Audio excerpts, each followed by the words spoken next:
Hi students, welcome to PhD Jobs and Admission. This is Gauri. So in this video, I am going to teach you about GITAM University Research Admissions Test, that is PhD Entrance Test 2023 Research Methodology section. And in today's session, we are going to see top 100 most repeated MCQs on research methodology. Okay. So students, as all of you know that your exam is on 25th June, and that's why you have less amount of time, and in this amount of time you need to do lots of revision. So I'm going to take most repeated MCQs on research methodology in this session so that all of you can revise all your topics in this video only, and that's why you need to watch this video till the end so that all of your concepts and doubts will get clear about the concepts in research methodology. Okay students, let us begin with this session. So students, as all of you know that your entrance test is on 25th June, so that you have less amount of time, and in the research admissions test you will be asking 50% MCQs on research methodology, which is paper 1, and it is common for everyone. And to qualify the research admissions test you need to score more marks in paper 1 and paper 2 both. Okay, and that's why by the use of research methodology complete course, all of you students can qualify the GITAM University research admissions test. Okay, so in this course we provide you full syllabus video lectures under which theories and MCQ lectures both are available. We provide you full syllabus notes and mock test. We have 10 mock tests like this, and each mock test contains 40 MCQs, and that's why overall you can solve 400 MCQs over here only. Okay, so here you will get more than 1500 MCQs revision PDF, and by the use of this revision PDF you can revise all of these topics in a single PDF only, and that's why you'll be getting 80% MCQs from this PDF only out of 100% MCQs in the research methodology section of GITAM University research admissions test. So students, all of these study materials you will get in both the languages, and those are Hindi and English both. Okay, so over here the units that I have mentioned, so all of these units in the research methodology we have covered in the complete course. Okay, so to buy this complete course, all of you can either download the global online app from the Play Store. For that I have given the link in the description box of this video, or else you can contact me on these WhatsApp numbers, the numbers that you can see in the screen. Okay, so students, the course fees are only 699 rupees, and in these low fees we provide you guaranteed selection, that you can guaranteed qualify the research admissions test. Okay, So now let us start with our today's session. Now the question 1 is, which of the following scales of measurement contains an absolute zero? So here they have given you 4 scales of measurement: nominal, ordinal, interval and ratio. Okay, so from these scales of measurement, which contains an absolute zero? Okay, so students, let us see one by one all the scales of measurement. Nominal. So in the nominal scale, basically you can classify your variable only. Okay, whatever data you can only classify it. So there is only classification of the variables in the nominal scale. Then within the ordinal scale there is classification and order. Classification and order. Okay, in the interval scale there is classification, there is order and equal unit as well. Okay, classification, order and equal unit. Okay, and within the ratio scale there is classification, there is order, there is equal unit, and as well there is absolute zero. Okay, and that's why your correct answer should be 4 over here, because in the ratio scale 0 point represents absence of attribute being measured. It means it represents absence of variable it being measured. Okay, this means that ratios between values on this scale are meaningful and can be used for mathematical calculation. So example like measures of weight, then measures of height, measures of distance and measures of time. Okay, and that's why your correct answer should be 4, that is ratio scale. Next is the ratio level of measurement has what? Whether a constant odd number, whether a true 0 point, or whether unique applications or limited use in physical sciences. Okay, so students, as I have told you earlier in this video in the question 1 that the ratio level of measurement has a true 0 point. Okay, and that's why your correct answer should be 2, because in ratio level of measurement data are measured on scale with equal intervals between units and true 0 point, and that's why ratio scale allows for addition, subtraction, division and multiplication of data. True 0 point means, there is a point on a scale, okay, and it is called as true 0 point because it has the zero value. I mean to say, variable has the zero value, okay, proper zero value, and it means that there is absence of the attribute, and that's why if you want to represent the absence of the attribute, then you can give the value to it that is 0. All of you getting? And that's why ratio level of measurement has a true 0 point, but other levels of measurement like nominal, ordinal and interval, so those does not have true 0 point. Only ratio level of measurement has this characteristic, and that's why your correct answer should be 2. Next, which one of the following scales is based on the division in 100 units of equal size for 100 marks? So you have now total 100 marks, okay, and you are going to divide these 100 marks in 100 units of equal size. Okay, so what does this scale actually, whenever you do all these things, okay, so on all these things, what scales is exactly based on this? Whether it is nominal scale, whether it is ordinal scale, whether it is ratio scale or interval scale.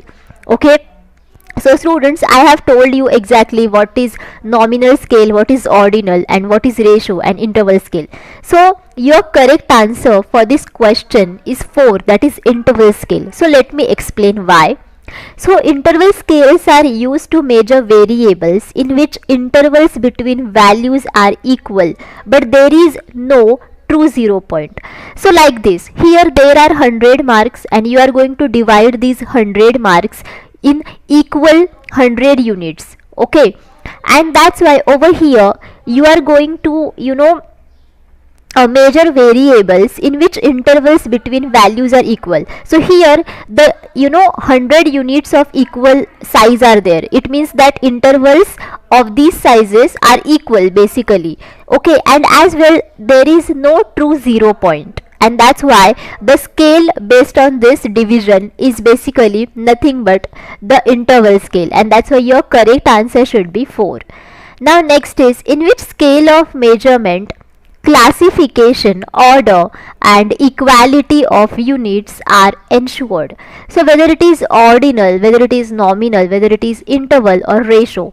So here again they have given you the names of 4 scales of measurement, but we need to identify only one scale of measurement which has classification, which has order and which has equality of units as well, and all of these things basically are ensured in this scale of measurement. Okay, so students, the correct answer should be interval scale. So as I have told you earlier in this video that ordinal scale includes classification and order, right? Classification and order. Nominal scale includes only classification of the variables. Interval scale includes classification, then order and equal unit, right? And think about it. So classification, order and equality of units, all of these criterias are ensured in interval scale, and in the ratio scale it ensures classification, order, then equal unit and 0, okay, absolute 0, and that's why your correct answer should be 3. So apart from research methodology complete course, we provide you research admissions test paper to study material as well. So with the help of this study material, all of you can guaranteed score more marks in paper 2, and that's why you can qualify research admissions test. So in this study material, we provide you full syllabus notes and MCQs. So under the MCQs section, you will be getting most repeated MCQs and PYQs. So by the use of most repeated MCQs and PYQs, all of you can guaranteed score more marks in paper 2, and that's why you can qualify the research and admissions test. So over here the subjects that I have mentioned on the screen, so on all of these subjects we provide you paper 2 study material. So if you want the study material for any other subject, you can ask me in the comment box. So the fees for paper 2 study material is only 999 rupees, and in these low fees we provide you guaranteed selection, that you can guaranteed qualify the research admissions test. Okay, so to join paper 1 and paper 2 courses, you can contact me through these WhatsApp numbers.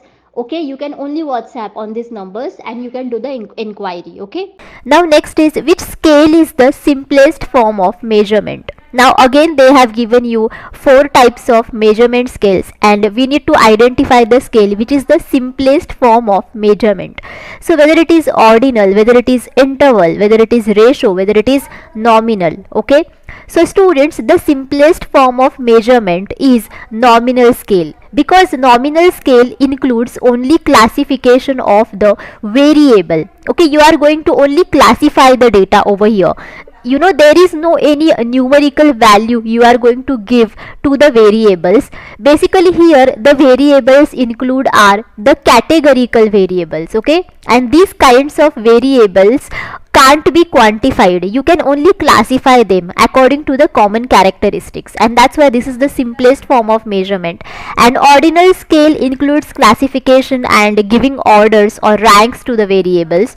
Interval scales include classification, order and equal intervals. Ratio scale includes classification, giving orders, then equal sizes, and as well zero. Okay, so basically there is a absolute zero, and that's why the highest level of measurement scale is 0 and the lowest level of measurement scale is nominal scale, which is the simplest form of measurement.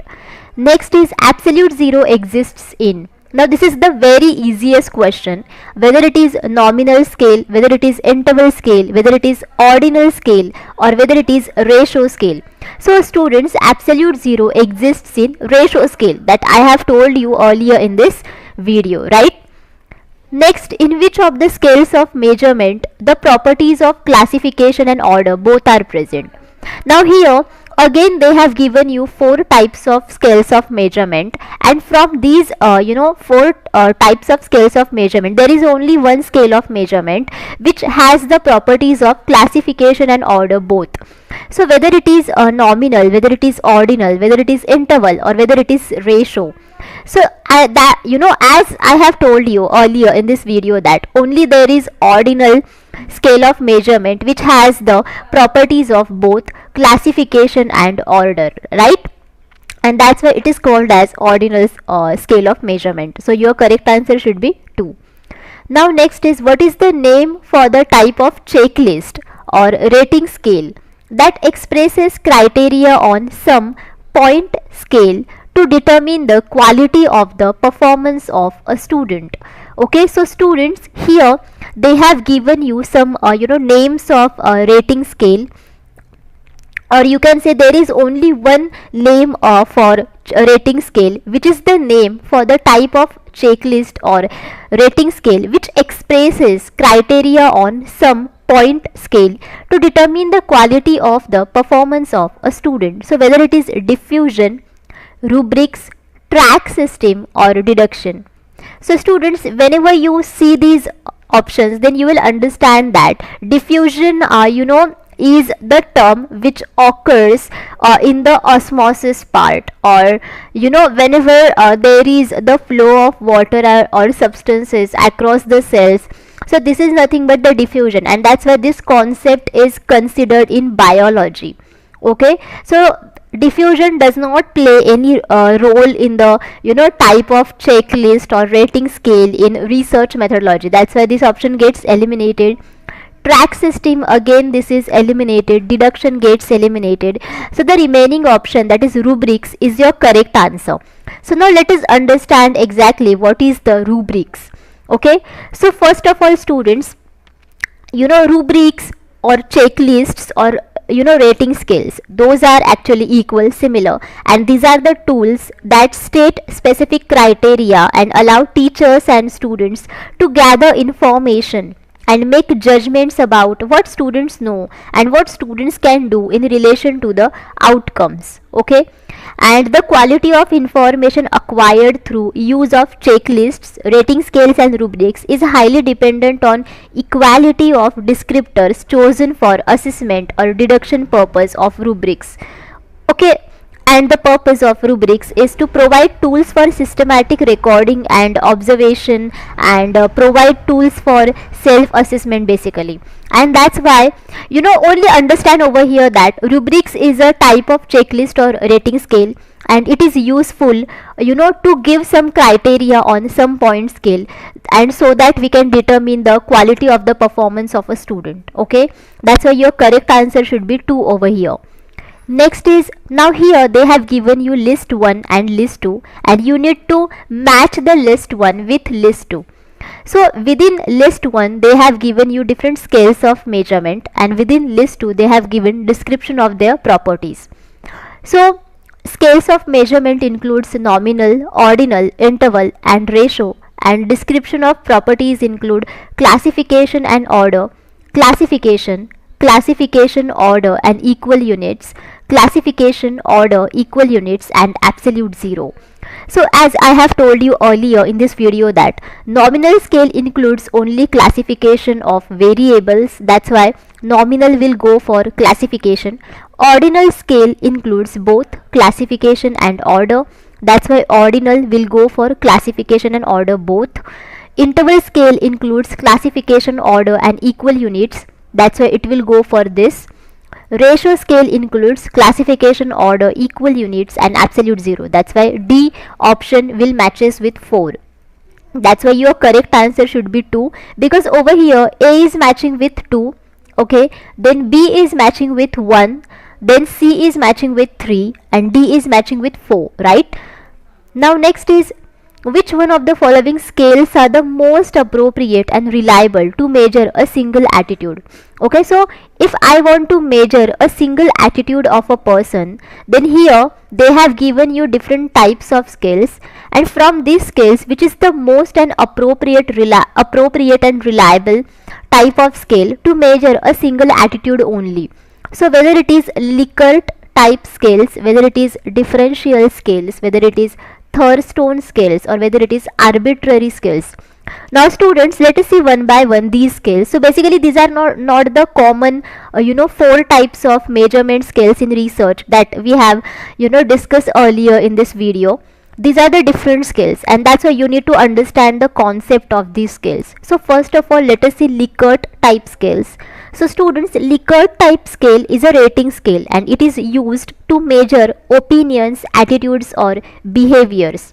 Okay, so from this scale you can measure opinions, then attitudes and behaviors. Okay, now what is now differential scale? So differential scale measures attitudes towards something. Okay, so basically it measures attitudes towards something. So for example, if you want to understand the attitude of a people toward the work, then for that basis or for that thing basically you use differential scales. And for measuring attitude towards the work on a differential scale, okay, this is nothing but the differential scale. And that's why if you want to measure a single attitude of a person toward a something, okay, and differential scale is the most appropriate and reliable way. That's why your correct answer should be 2, not Likert type scale, because Likert type scale is useful to measure opinions, attitudes and behaviors. I mean to say all, but if you want to exactly measure a single attitude towards something, then obviously the most appropriate and reliable way is differential scale. Now let us see what is Thurstone scale. So Thurstone scale measures respondents' attitude by using series of agree-disagree statements of various weightage. Okay, so basically here again you can measure the respondents attitude, but by using the series of agree disagree statements of various weightage, and that's why here you can't only measure a single attitude. So over here you can measure different types of attitude of a single people or single person. Okay, that's why this is again option gets eliminated. And the next one is arbitrary scales.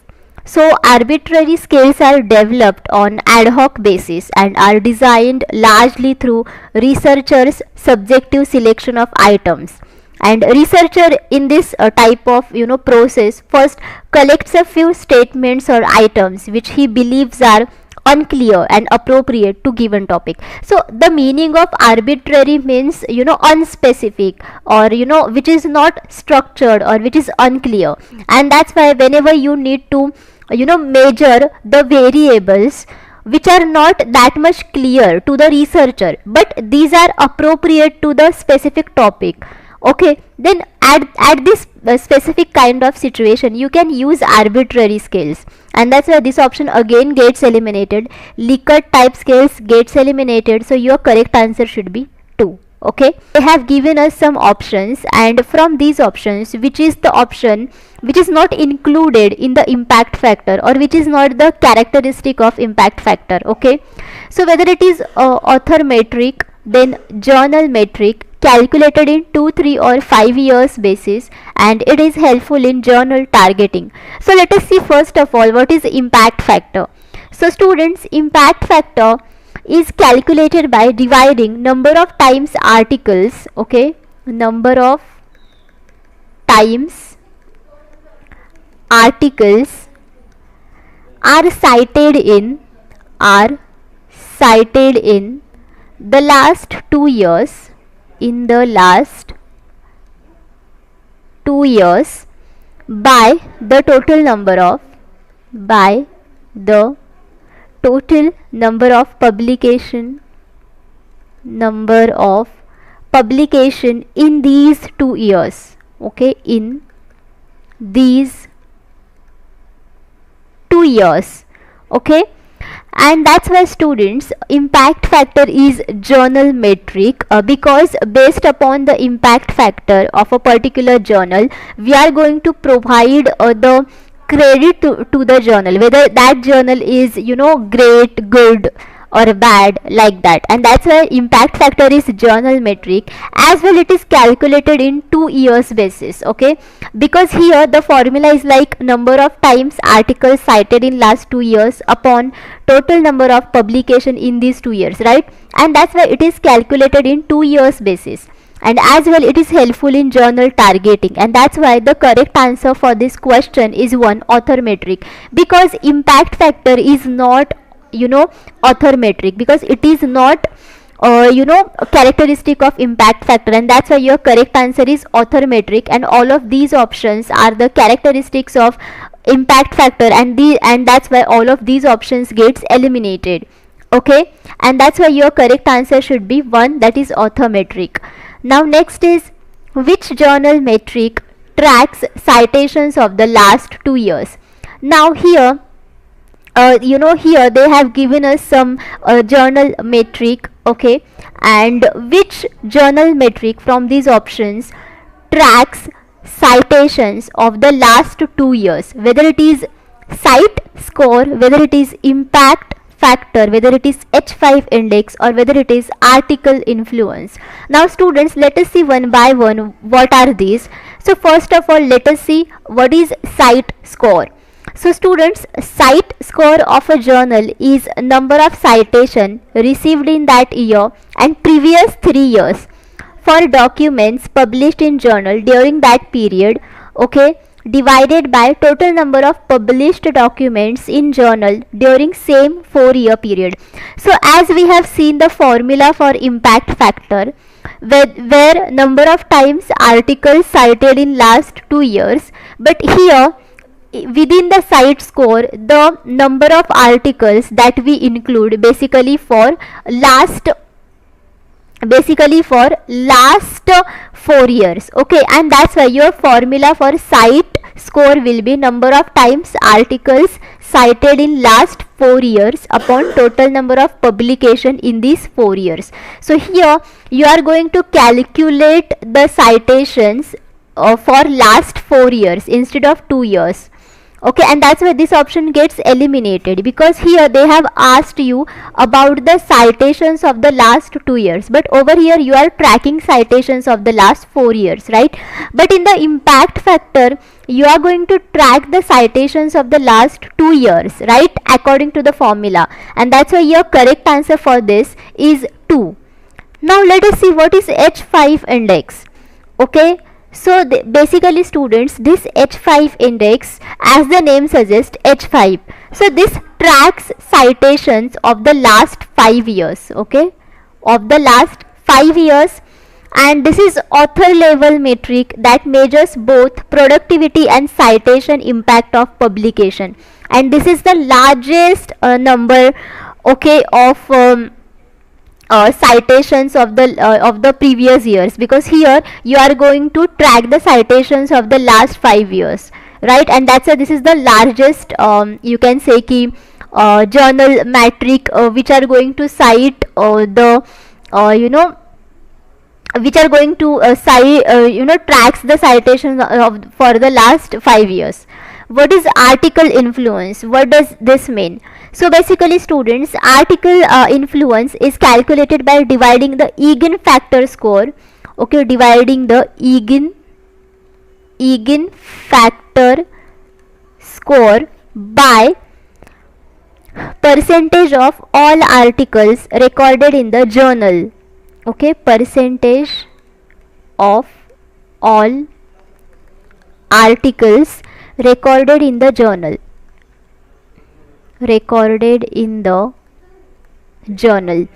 okay. That's why citation reports that were published in a specific journal, okay. So students, the simple formula for article influence is eigenfactor score divided by percentage of all articles recorded in a journal citation and the reports that were published in a specific journal, okay. And students, eigenfactor score is actually, it is the rating of total importance of specific journal, okay. So this eigenfactor score is nothing but the rating of total importance of specific journal, okay. So specific journal, okay, and its total importance, okay, and all of the rating of this is nothing but the eigenfactor score. All of you getting? And that's why your correct answer should be 2 over here, which is impact factor. Next is, which journal metric tracks citations of the last 3 years? Now here again they have given you the names of certain journal metric, and from these journal metric, which is the journal metric which tracks citations of the last 3 years. So whether it is cite score, whether it is impact factor, whether it is H5 index, or whether it is eigenfactor. So students, we have seen the definitions of cite score, impact factor, H5 index and eigenfactor in earlier part of this video, and that's why your correct answer should be 1, cite score, because according to the definition of cite score is going to track the citations basically of the last 3 years including the current year, and that's why from the current year it is going to track the citations of the basically 4 years, okay, and the including last 3 years plus 1 current year, okay. And that's why your correct answer over here is 1, because within the impact factor it is going to track the citations of the last 2 years, H5 index going to track citations of the last 5 years, and eigenfactor is the overall importance, okay, of a specific journal, okay. This is nothing but the eigenfactor, right? And that's why your correct answer for this question should be 1. The 5-year based journal metric is, now from these journal metrics, which is the 5-year based journal metric. 5-year based journal metric means it is going to track the citations of last 5 years, okay. So whether it is cite score, whether it is impact factor, whether it is SNP, whether it is article influence. So students, cite score is basically going to track actually your citations for the last actually 3 years, right? Impact factor is going to track your citations for last 2 years. Okay, now let us see what is SNP and article influence. What is this? So basically students, SNP is source normalized impact per paper. So this is source normalized impact per paper, per paper. Okay, and it is calculated by dividing average number of citations received in particular year by papers published in journal during 3 preceding years by database citation potential. Okay, so basically this is the ratio of average number of citation. Okay, average number of citation received in particular year, okay, by papers published in journal, by papers published in journal during 3 preceding years, okay, to the database citation potential. Okay, database citation potential, that is DCP. Okay, so this is nothing but the formula for SNP, and I have given you the full form for SNP. Okay, now let us see what is article influence. Like I have told you earlier in this video that article influence is calculated by dividing the eigenfactor score by percentage of all articles recorded in the journal, okay, citation reports that were published in a specific journal. Okay, and that's why your correct answer for this question is 4, article influence, because this is the 5-year based journal metric, journal metric, because here you are dividing the eigenfactor score, which is the ultimate overall importance of a specific journal and its score, right, by the percentage of all articles recorded in the journal. Okay, and that's why this is actually journal metric which is based on 5-year, and that's why your correct answer should be 4. Okay, because if you see SNP, then it is actually relevant to the preceding 3 years, impact factor for 2 years, and site score again for preceding 3 years, and that's why the remaining option will be article influence, which is actually 5-year based journal metric, and that's why your correct answer is 4. Next is the impact factor depends on. So on what actually things impact factor depends on? Whether number of citations, whether number of publications, whether number of downloads, or both 1 and 2. So students, if we see the definition of impact factor, or if we calculate the impact factor, then basically we divide number of times articles are cited in the last 2 years to the total number of publication in these 2 years, and that's why here we take consider number of citations, what are the number of citations, and as well we consider the number of publications. Okay, and that's why on these 2 factors basically impact factor depends on, and that's why your correct answer for this question should be 4, 1 and 2, because number of citations and number of publications, both of these factors plays important role in deciding what is the impact factor of a particular journal. Okay, that's why this is 4. Next, site score covers. Now site score covers what? All types of publications, only research articles, only review articles, or B and C both. So students, site score is again the journal metric, and as I have told you the definition of site score. Okay, so it is going to track the citations of preceding 3 years including current 1 year. Okay, and that's why actually site score covers all types of publications. It is nothing like that it is going to cover only research articles or only review articles, or both, only research and review articles. Basically site score covers everything. Okay, it is going to cover all types of publications, That's why your correct answer is 1. Okay. Now next is, which is the right answer regarding the following pair of metrics and their number of years basis. Now students, here they have given us the journal metric, and in front of it they have given us the years. Okay, basically years for what? So these years are the tracking period of the citations of this specific journal metric. So we are going to identify the right matches of the tracking period of citations by the journal metric to the journal metric. So let us see options, then you will understand what is that. So here eigenfactor, then AI means article influence. Okay, article influence dash 5 year. So it means that they have given us that eigenfactor and article influence, both of these are the journal metrics, and they are going to track the citations for preceding 5 years. Okay, so this is the meaning of this first option. So again in the second option, site score, SNP and SJR. So all of these three are the journal metrics, and they are going to track the citations for preceding 3 years. Impact factor, again 2 year.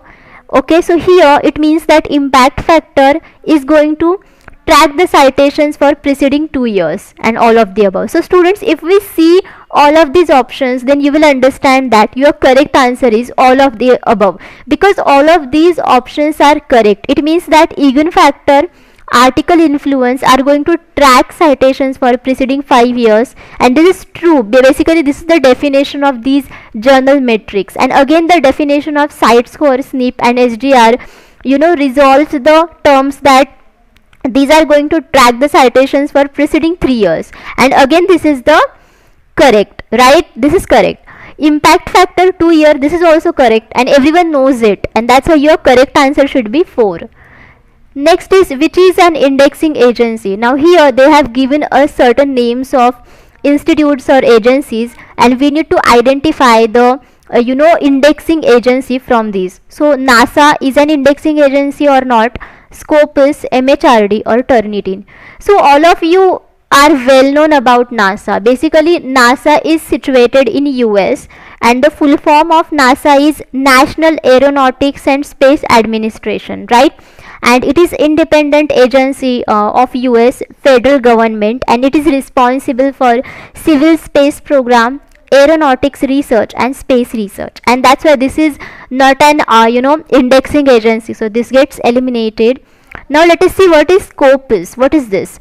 So basically students, Scopus delivers broadest coverage of any interdisciplinary abstract and citation database. So basically Scopus provides the database, okay, for citation and for interdisciplinary abstract as well. Okay, and that's why Scopus is an indexing agency. Okay, because Scopus is going to help you for indexing your journals, and that's why your correct answer should be 2 over here. And MHRD, all of you are well known about MHRD. This is the Department of Higher Education, and it is responsible for overall development of basic infrastructure of higher education sector, right? And Turnitin, as we have seen earlier, in the yesterday's video, Turnitin is the plagiarism detection software. Okay, this is commercial plagiarism detection software, and it sells its licenses to across the globe to different universities, then academic institutes, right? And that's why this option gets eliminated. Again MHRD option gets eliminated, so your correct answer is Scopus. So you should remember that Scopus is an indexing agency which are going to provide you database for interdisciplinary abstract and citations. Okay, now next is, which is an author metric. Now over here they have given you certain metrics for journal and author. So we are going to identify from these options which is an author metric. Author metric means from this metric you can understand the credibility of an author, not only of an journal, or not a journal actually.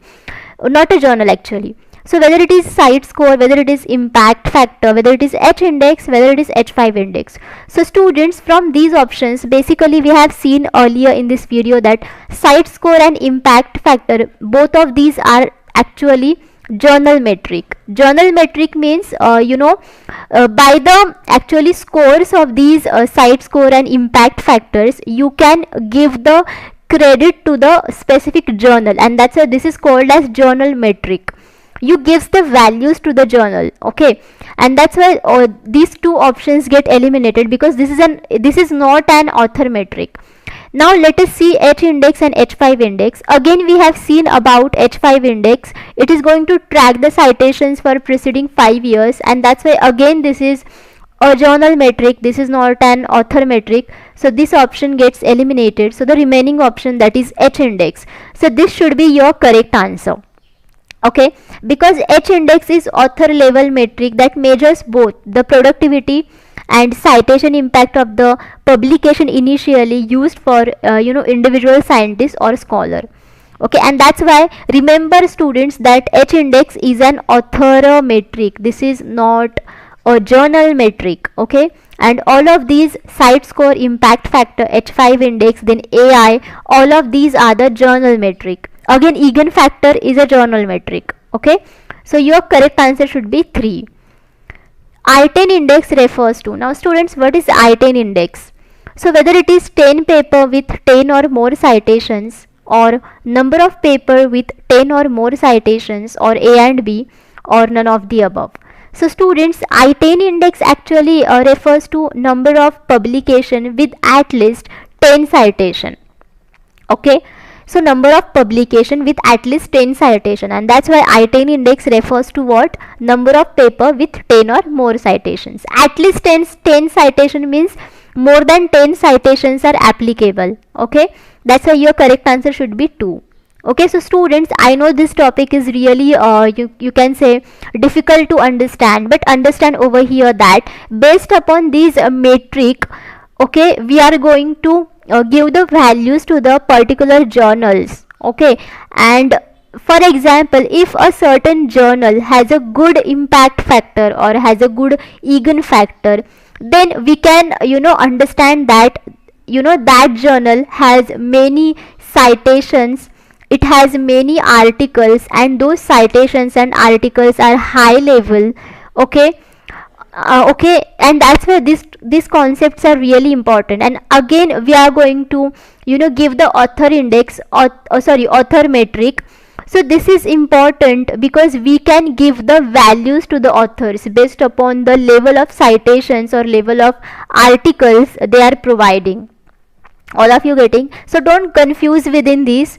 So just remember over here that H index is author metric, then site score, impact factor, H5 index, AI is nothing but what? It is actually the journal metric. And I10 index, this concept is also very important, because on this concept as well you will be asking questions in PhD entrance test. So I10 index is basically nothing but the number of paper with at least 10 citations. So now let us start with our today's session. Now the question 1 is, the act of presenting someone else's work or idea is as own is considered as. Now whenever you are presenting someone else's work as your own, or if you are presenting someone else's idea as your own, then that kind of action is considered as what? Whether it is plagiarism, whether it is academic dishonesty, or whether it is wrongful appropriation, or all of these. So basically students, within the whole research methodology subject, okay, the act of presenting someone else's work or idea as our own is considered as plagiarism. And there are other words for plagiarism such as academic dishonesty, because you are presenting someone else's work or idea as your own, and that's why this is academic dishonesty. And again this is wrongful appropriation as well, okay. And that's why the correct answer for this will be all of these. So all of these is your correct answer, because this kind of act is called as plagiarism, it is called as academic dishonesty, it is called as wrongful appropriation, okay. And that's why your correct answer is 4, okay. Now next is, do you think anti-plagiarism detection software is usable for what? So why students we use anti-plagiarism detection software? Why we use it? Okay, what is the mode of action of this kind of software? So let us see different options. Avoiding plagiarism, then getting a comparison or similarity index to check the originality of the assignment, then added features like instant feedback to help improve writing, then do not find useful for any of these. So basically students, anti-plagiarism detection software works by scanning body of text. So this is works by scanning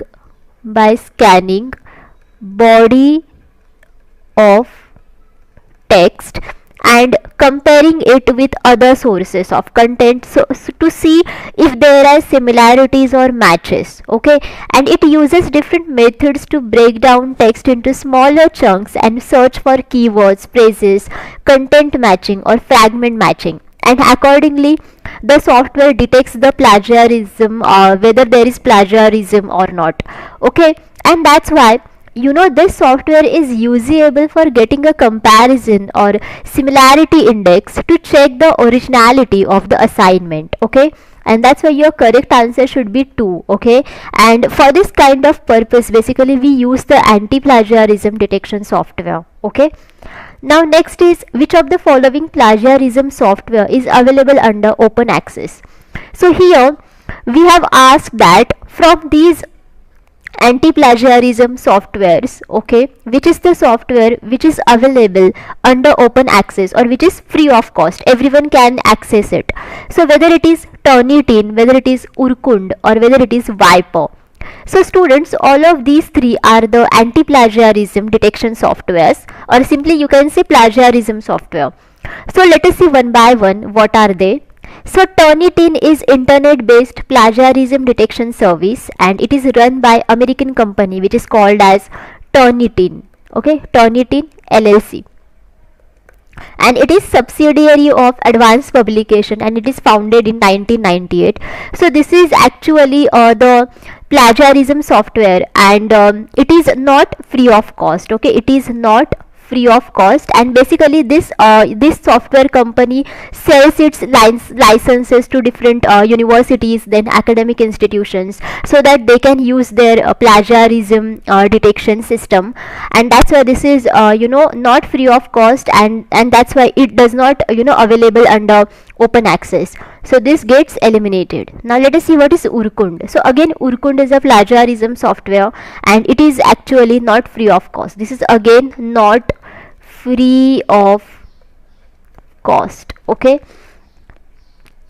and that's why this option gets eliminated. So the remaining option is Viper, and that's why Viper is the correct answer for this question. So Viper is plagiarism software and it is available under open access, so everyone can use it to check the plagiarism of their academic work. Okay, and that's why your correct answer is Viper.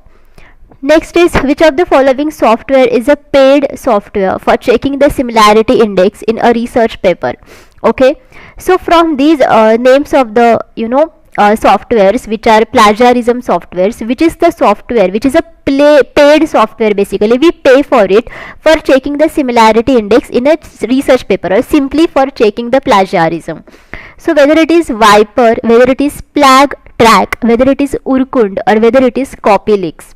Okay, so students, over here Viper is the free of cost software as we have seen earlier in this video. So this option gets eliminated because it is not paid, right? Then yeah, Urkund is a paid as we have seen. Okay, so this could be your correct answer.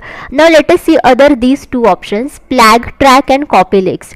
So PlagTrack is Ukrainian based online plagiarism detection software. So this is Ukrainian based online plagiarism detection software, and this is actually free of cost. So this is again free of cost, this is not paid, and that's why this option gets eliminated. And what is CopyLeaks? So CopyLeaks is a software company, and again CopyLeaks, a software company, provides plagiarism software, and it contains artificial intelligence based plagiarism. Okay, artificial intelligence based plagiarism and artificial intelligence content detection.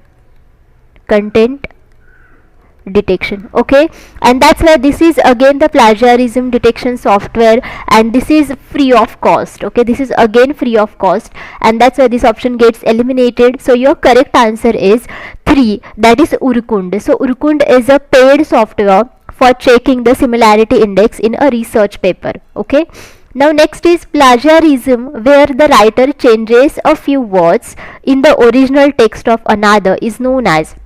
So now here they have given different types of plagiarism, but here they have mentioned a definition of a specific type of plagiarism. So in this kind of plagiarism, the writer changes a few words only in the original text of another. Okay, so this kind of plagiarism is called as what? So whether we call it as direct copying, then word switch, then paraphrasing.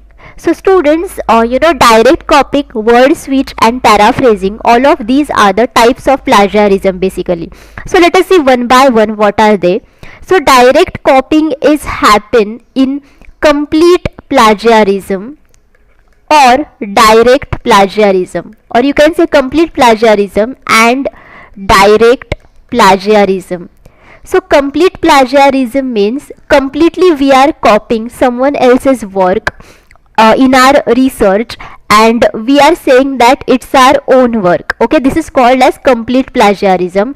And what is direct plagiarism? So basically students, direct plagiarism is again similar to complete plagiarism, but there is difference between the two, and it is that within direct plagiarism the content that we copy is actually small, and in complete plagiarism basically we completely copy everything. So whether it is a research paper or whether it is a book, so we are copying everything from that book, we are copying everything from that research paper. But in the direct plagiarism we are copying some kind of work from that book or research paper. For example, I am only copying its abstract, okay, as a whole. So basically I am doing a direct copying, but the amount that I am copying is small in direct plagiarism. Okay, and that's why direct copying happens in these both kinds of plagiarisms, that is complete plagiarism and direct plagiarism. So both of these are the basically types of plagiarism, but here we don't change a few words in the original text, we are direct copying it, and that's why this option gets eliminated. What is word switch? Now within the word switch we are changing some words in the original text, and after that we are going to copy that original text, and then we are pasting it in our research paper. So this is called as word switch, and that's why your correct answer for this question is 2, because here basically writer what do, he does basically make some changes in the few words in the original text, and after that he is going to copy that original text into his research paper, and he is saying that it's my own work. So this is called the word switch plagiarism. Okay, and that's why here your correct answer should be 2. Now what is paraphrasing? So again paraphrasing is a type of plagiarism, and in this kind of basically plagiarism, what writer do, writer actually make some changes in the words,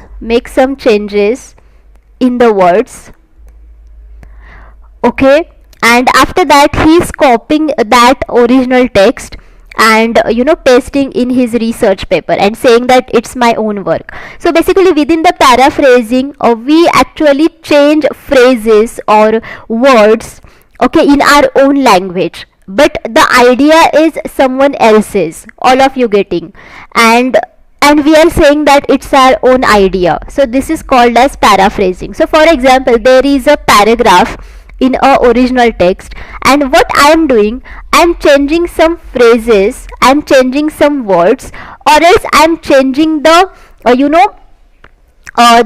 actually sequence of sentences, okay, and after that I am copying this whole paragraph in my research paper and saying that this is my work, this is my idea.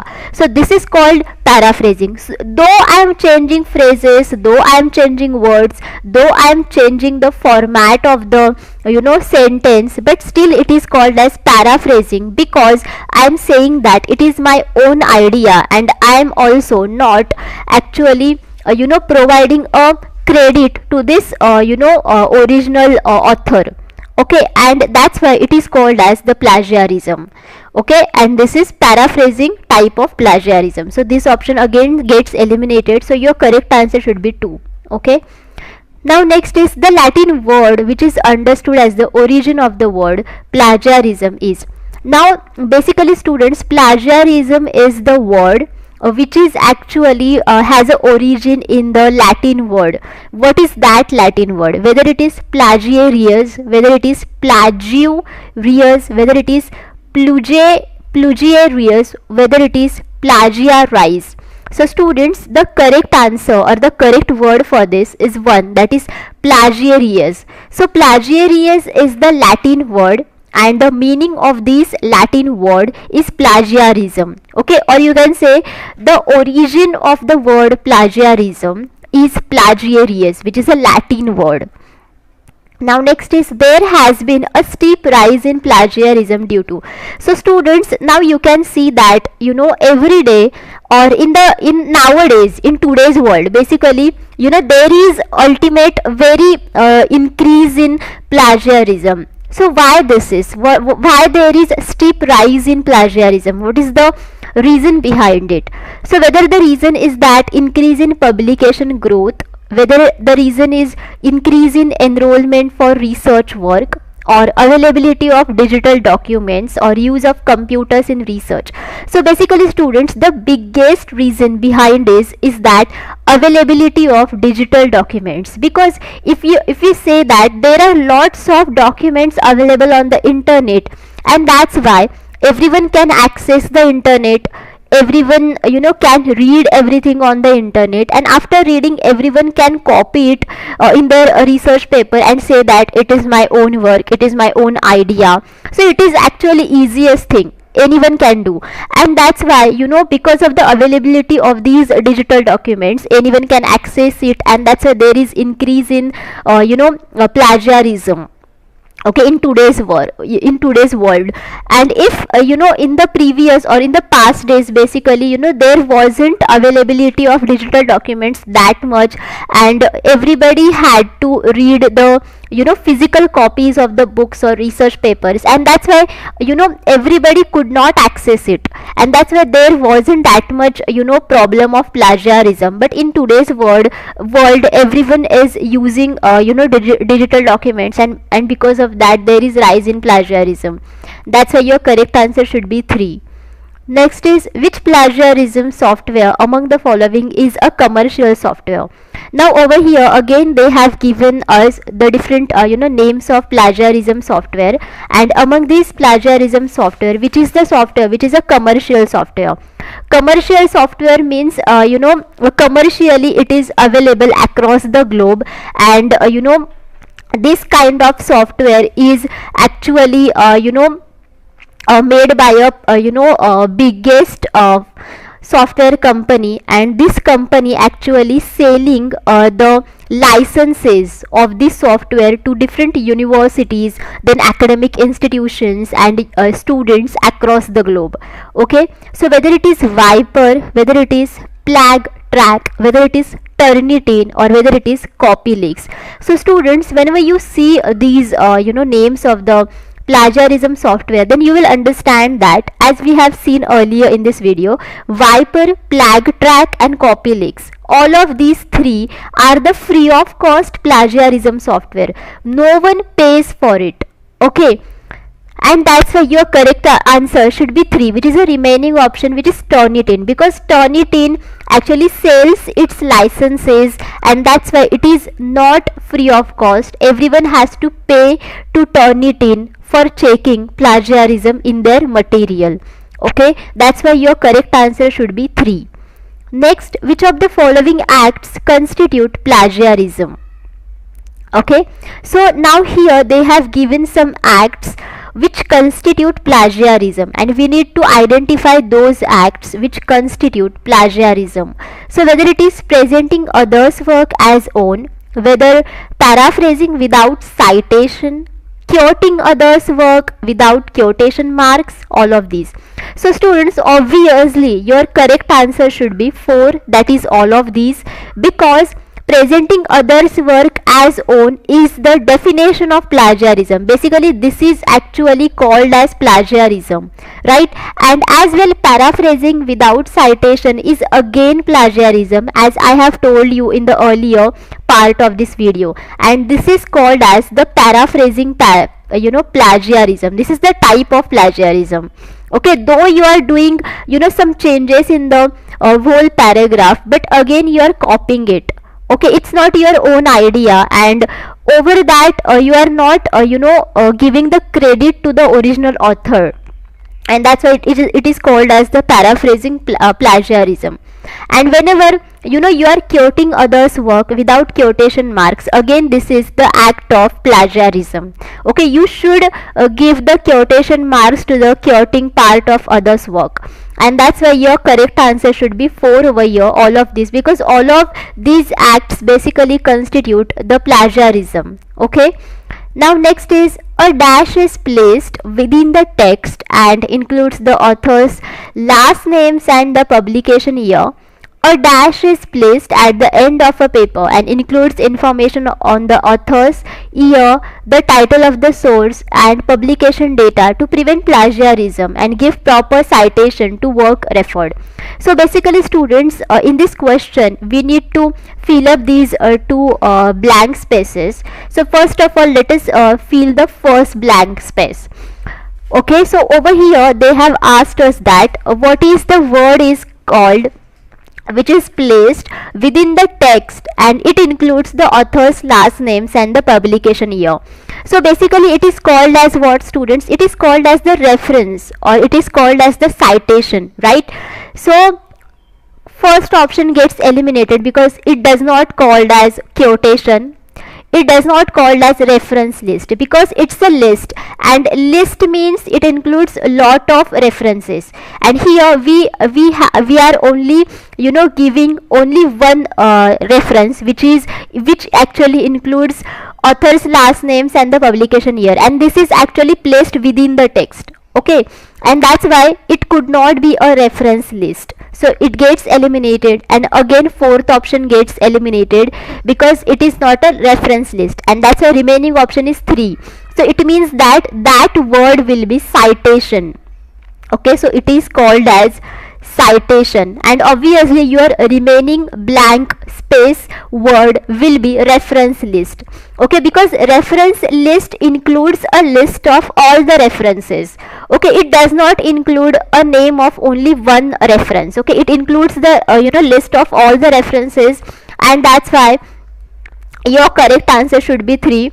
And over here your first word will be citation and your second word will be reference list, because citation is referred to as a reference, okay, which is placed within the text and it includes the author's last names and the publication year only. But within the reference list it includes the all the references that we refer, and it placed at the end of a paper, and it includes information on the authors, means it includes the information of the author's surname and its name, then year of publication, then title of the source, then publication data to prevent plagiarism, and as well it gives proper citation to work referred. Okay, and that's why your correct answer should be 3 over here. Students, let us start with our today's session now. The question 1 is, what is the correct sequence in a citation for a journal? So basically students, whenever you write a whole research report and that particular research report get published in a particular journal, okay, then at the end of each and every research report we write the references, and as well we write the references within the text as well. Okay, so there is a proper you can say a referencing style, okay, which is called as sequence of a citation. and here they have asked you that correct sequence in a citation for a journal. So let us see over here the different options: pagination, volume number, name of the author, title of the article, title of the journal. So students, everyone uses a standard format of referencing style, okay, and it includes the sequence of certain things. So first of all you need to write the name of the author, okay. So first of all you need to write the name of the author, then after that you need to write the title of the article, okay. Then write the title of the article, then write the title of the journal, title of the journal, then write the volume number, okay, and then write the pagination or pagination. So pagination means page numbers, okay, on which page what is there, or in that particular whole journal, okay, on which page that article is there, okay. So that is nothing but the pagination or page number. So your correct answer should be 1, because C will come first, then after that D will come, then after that E will come, then B will come, and then A will come. So this is the standard format of writing a reference or writing a citation for a journal, okay, and everyone uses it. Students, authors, everyone uses it, as well as scientists uses it, okay. So your correct answer is 1. Next is, IBID is used in which of the following? So when we use IBID exactly, and in what thing we use IBID? So whether we use it in citation, whether we use it in bibliography or in index or in figures and tables. So first of all students, let us see what is IBID. So students, the full form of IBID is the in the same source, okay, in the same source, okay, and it is used to save space in textual references to quoted work which has been mentioned in a previous reference, okay. All of you understood, and that's why IBID is used in citation, okay. As I have told you earlier in the question 1 that citation means you are referring a particular article, okay, and that's why you are mentioning that article in your whole research report, because you have referred it for your whole research process, okay.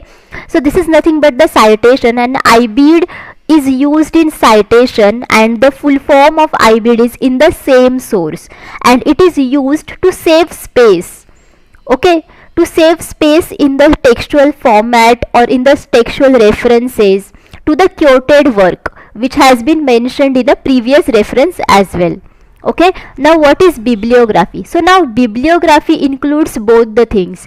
It includes citation or references, as well it includes the other references such as books, okay.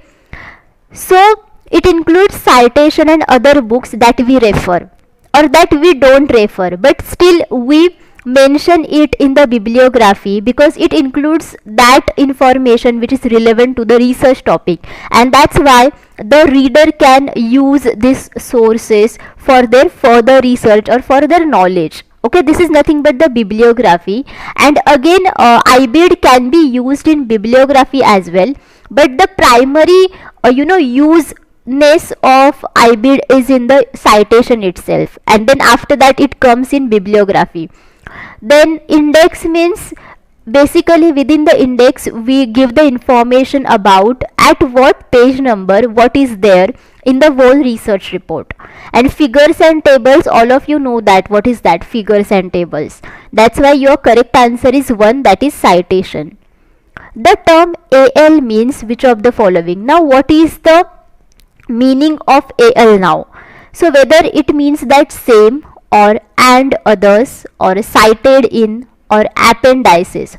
So students, the meaning of AL means and others, okay, and others, and it is used especially in referring to academic books or articles that have more than one author, okay. So for a particular book or article have more than one author, then actually what we do, that we mention the name of one author, and after that we mention AL, so the name of that author and others. Okay, this is the common, you can say, referencing style, okay, that we use in citation.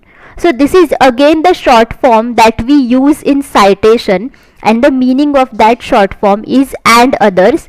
And when we use it, whenever we are giving the reference for a particular book or article, and if it has more than one author, then in that situation what we do, we write the name of one author only, and after that we mention AL, so it means that the name of that author and others. Okay, that's why your correct answer is 2, because the meaning of this short form is and others. Next, bibliography given in a research report shows vast knowledge of the researcher, helps those interested in further research, has no relevance to research, or has no specific value. So as I have told you earlier in this video itself, that bibliography includes the references, okay, that we refer during our whole research process, and as well it includes the books or different articles that we don't refer actually, but it is useful for the reader, okay, so that they can grab more knowledge about the research topic, and as well they can do the further research. And that's why bibliography is given in a research report, so that it can help those interested in further research. So your correct answer is 2. Next, pick the correct format of the reference. Now over here they have given different options, and each option includes the different format of the referencing style, and we need to identify the correct format of referencing style. So let us see. Title of the chapter or article, then title of the book or journal, then first name, then last name, then publication, then place, then year, and then page number. Last name of the author, first name of the author, title of the chapter or article, then title of the book or journal, then publication, then place, then year, then page number. Title of the chapter, first name, last name, article, title of the book or journal, then publication, then place, then year, then page number. Title of the book or journal, then title of the chapter, then first name, then last name, then article, then publication, then place, then year, and then page number. So students, as I have told you in the question 1 of this video, that the common referencing style of any kind of author is that you need to write first of all the last name of the author. Okay, so first of all you write the last name of the author, then after that you write the first name of the author, then after that you write the title of the article or the chapter. Okay, so whenever it is a journal, then you can write the title of the article, or whenever there is a book, then you can write the title of the chapter. Okay, then after that you write the title of the journal, from which journal you have given that article, or you have referred that article, or you can write the title of the book. Then after that you can write the publication, what is that publication. Then after that you write the place of the publication, then year of the publication, and the last one should be your page number. Okay, so that's why your correct answer is 2, because this is the correct sequence or correct format of the referencing style. So you are writing last name of the author, first name of the author, then title of the chapter or article, then title of the book or journal, then publication, then place, and then year, and then page number. So this is the common format and everyone uses it, and you should to remember this format. Okay, arrange the correct order of bibliography. Now again here they have asked you about the correct order of writing bibliography. So again within bibliography same rule occurs, or same rule applies.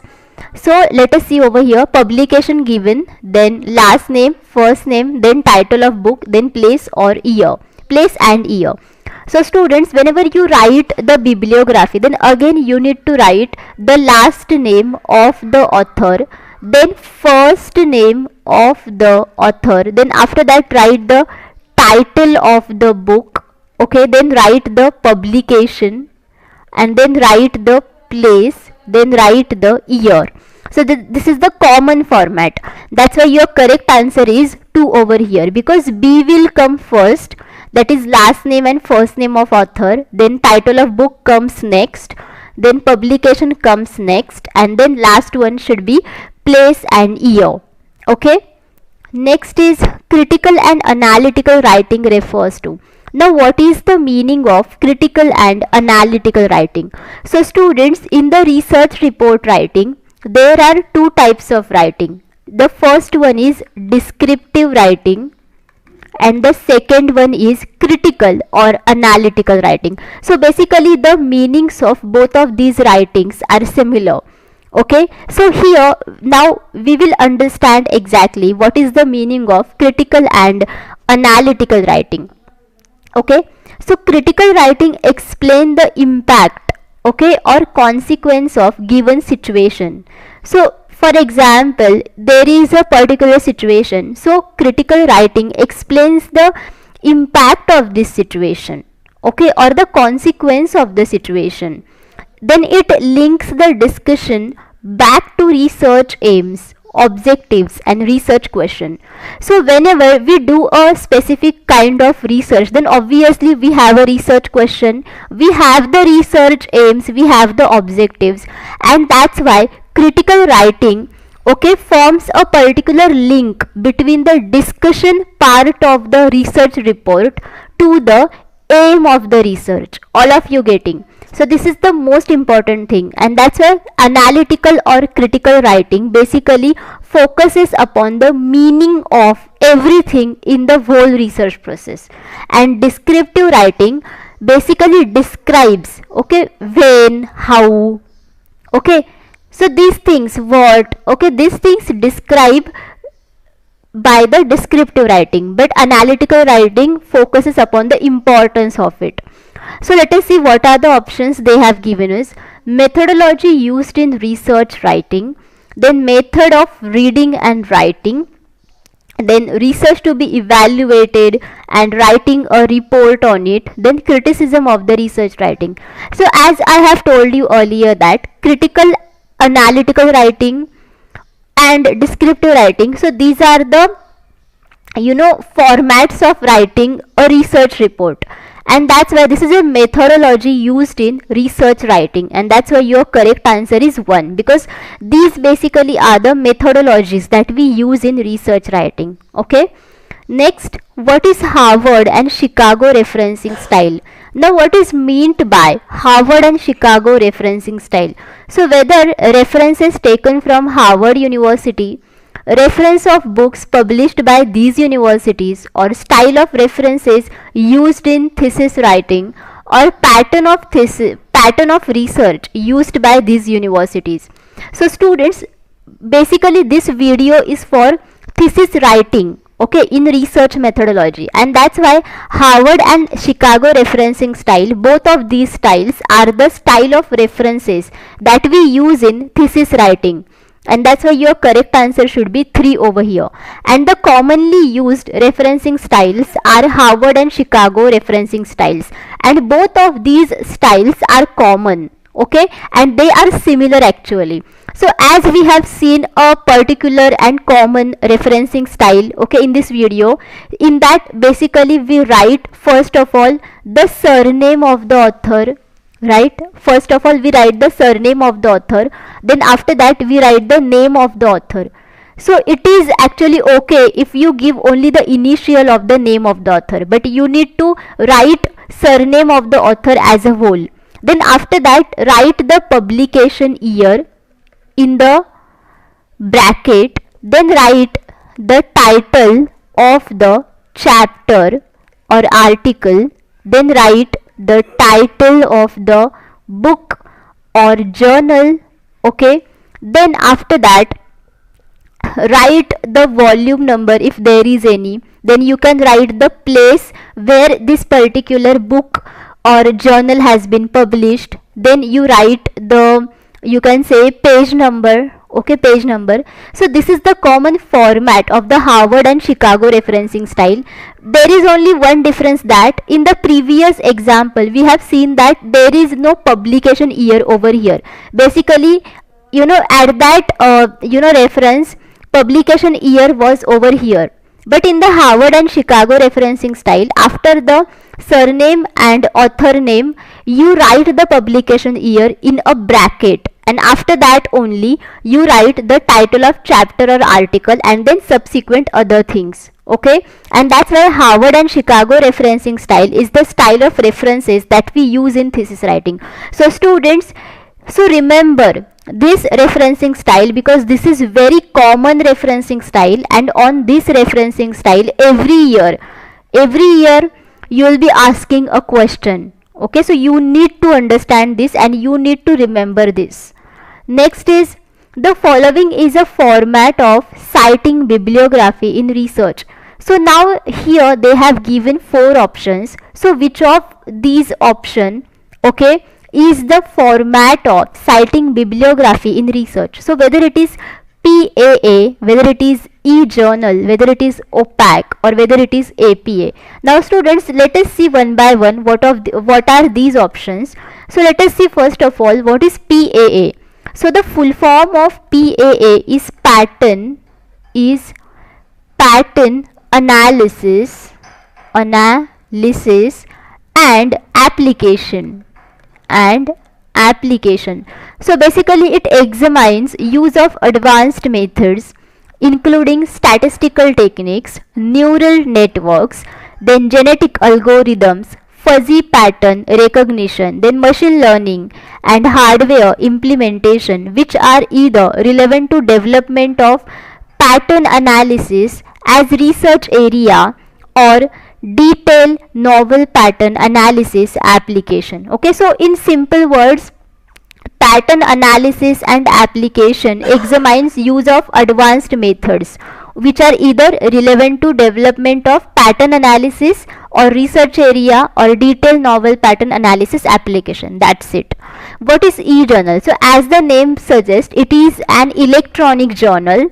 Okay, and it is a periodical publication that is published in electronic format, and it is always published through internet or on internet. So you will get it in online mode only. What is opaque? What is this? So the full form of opaque is online public access catalog. Okay, online public access catalog, and this is a digital database of materials such as text files, then e-books, journals held by library or group of libraries. And the last one is APA. So the full form of APA is actually American Psychological Association. American Psychological Association. Okay, and this is actually this is a format. Okay, this is an official format or style of American Psychological Association and is commonly used to cite bibliography.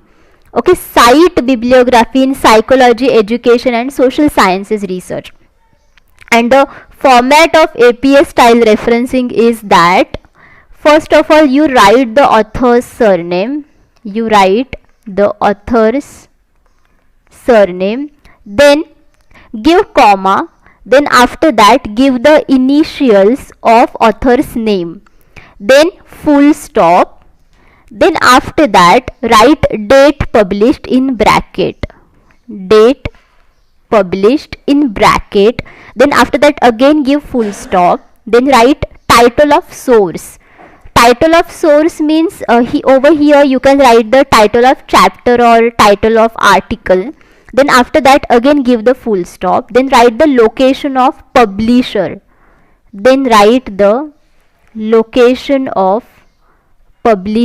over here title of source. You can also write the title of book or journal as well. Okay, whatever available is there. Then here you can write the location of publisher.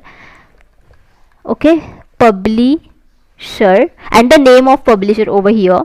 then again give full stop, then write the retrieved from URL. Retrieved from URL means over here you can give the URL link from which link you have referred this whole article or whole journal. All of you getting? So this is the common format of APA style. So as you have seen earlier over here, Harvard and Chicago referencing style, so the same style is for APA as well. Okay, so you know all of these styles are common, there is no any difference, and these are the common referencing style and which is used by everyone. And now next question is, and that's why here your correct answer is 4, APA. Okay, which is a format of citing bibliography in research. Next is a predatory journal is the one whose publishers. So now what is predatory journal and what are the publishers of a predatory journal? So publish for a fee with substandard or no peer reviewing. Then the publishers of journals have acquired the publishers of journals in similar disciplinary domains. Publish without a fee but with proper reviewing. Insist on charging a fee for publishing after the manuscript has been accepted for publication with proper reviewing and editing. So students, a predatory journal has the publishers. Okay, these are basically the scam publishers, and they take a fees from the authors, and as well they does not offer any kind of proper reviewing, and as well they actually do a fake work, and that's why your correct answer should be 1, because you know the publishers of a predatory journal publish for a fee with substandard or no peer reviewing, and that's why you know this kind of journal is called as a predatory journal. Okay, because these publishers are like a scam and they take a fees for nothing from the authors. And that's why you're correct. So now let us start with our today's session. Now the question 1 is, match list 1 with list 2. Choose the correct answer from the given codes. So now here we need to match the list 1 with list 2. Now let us see what are these lists. So in list 1 they have given us the types of hypothesis, I mean to say their names, and in list 2 they have given characteristics of hypothesis.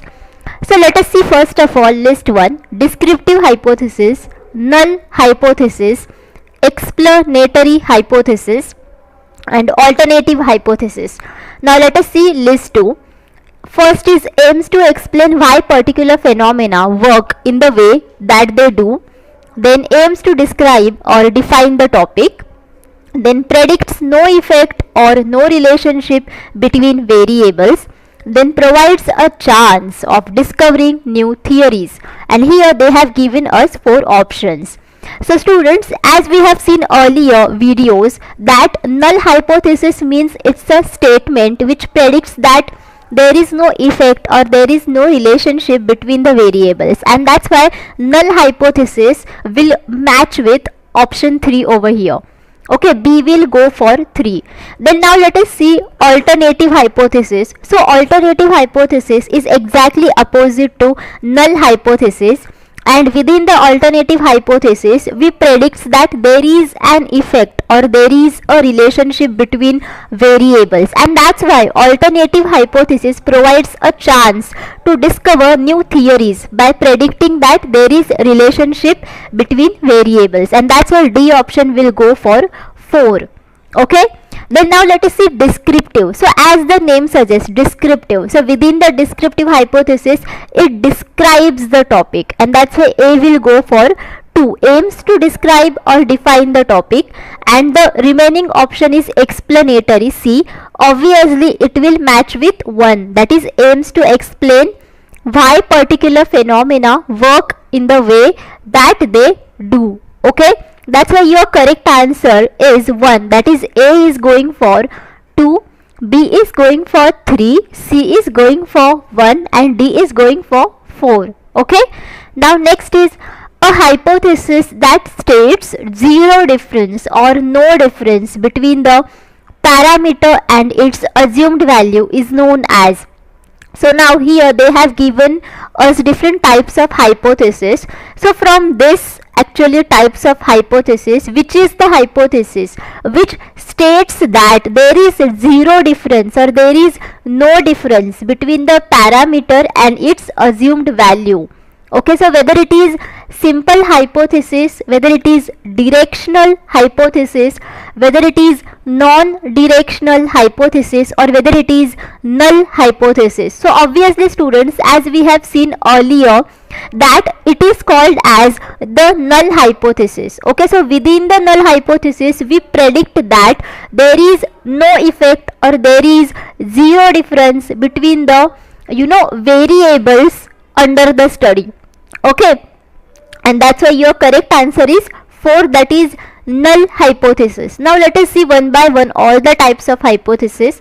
Now simple hypothesis is the type of hypothesis under which we predict that there is a existing relationship between the variables. So basically simple hypothesis describes the population exactly. Okay, so it describes the population as it is. Okay, this is the simple hypothesis, or basically simple hypothesis describes the data distribution. Okay, then next is directional hypothesis. As the name suggests, directional hypothesis. So directional hypothesis predicts both the direction of the results of the hypothesis, and as well it also predicts the relationship between the variables. Okay, and that's why directional hypothesis is the type of alternative hypothesis, okay, under which it can state the direction of the results, and as well it states the relationship between the variables. And non-directional hypothesis is again the type of alternative hypothesis, but here it only gives the prediction about the relationship between the variables. It does not predict about the direction of the results. Okay, so whether it is one-tailed test or two-tailed test, whether it is going to right-tailed or two-tailed, all of right-tailed or left-tailed. Okay, this is actually the non-directional hypothesis. Okay, and that's why whenever we need to test the directional hypothesis, then for that we do the two-tailed test. Okay, two-tailed test. And for non-directional hypothesis, okay, for testing this kind of hypothesis, we opt for one-tailed test. All of you getting? And that's why your correct answer is 4. Next is hypothesis that is alternative to null hypothesis is represented as. Now the hypothesis which is alternative to null hypothesis, or which is opposite to null hypothesis, is represented as what? Whether it is H0 or H1 or H ALT or H is not equal to 0.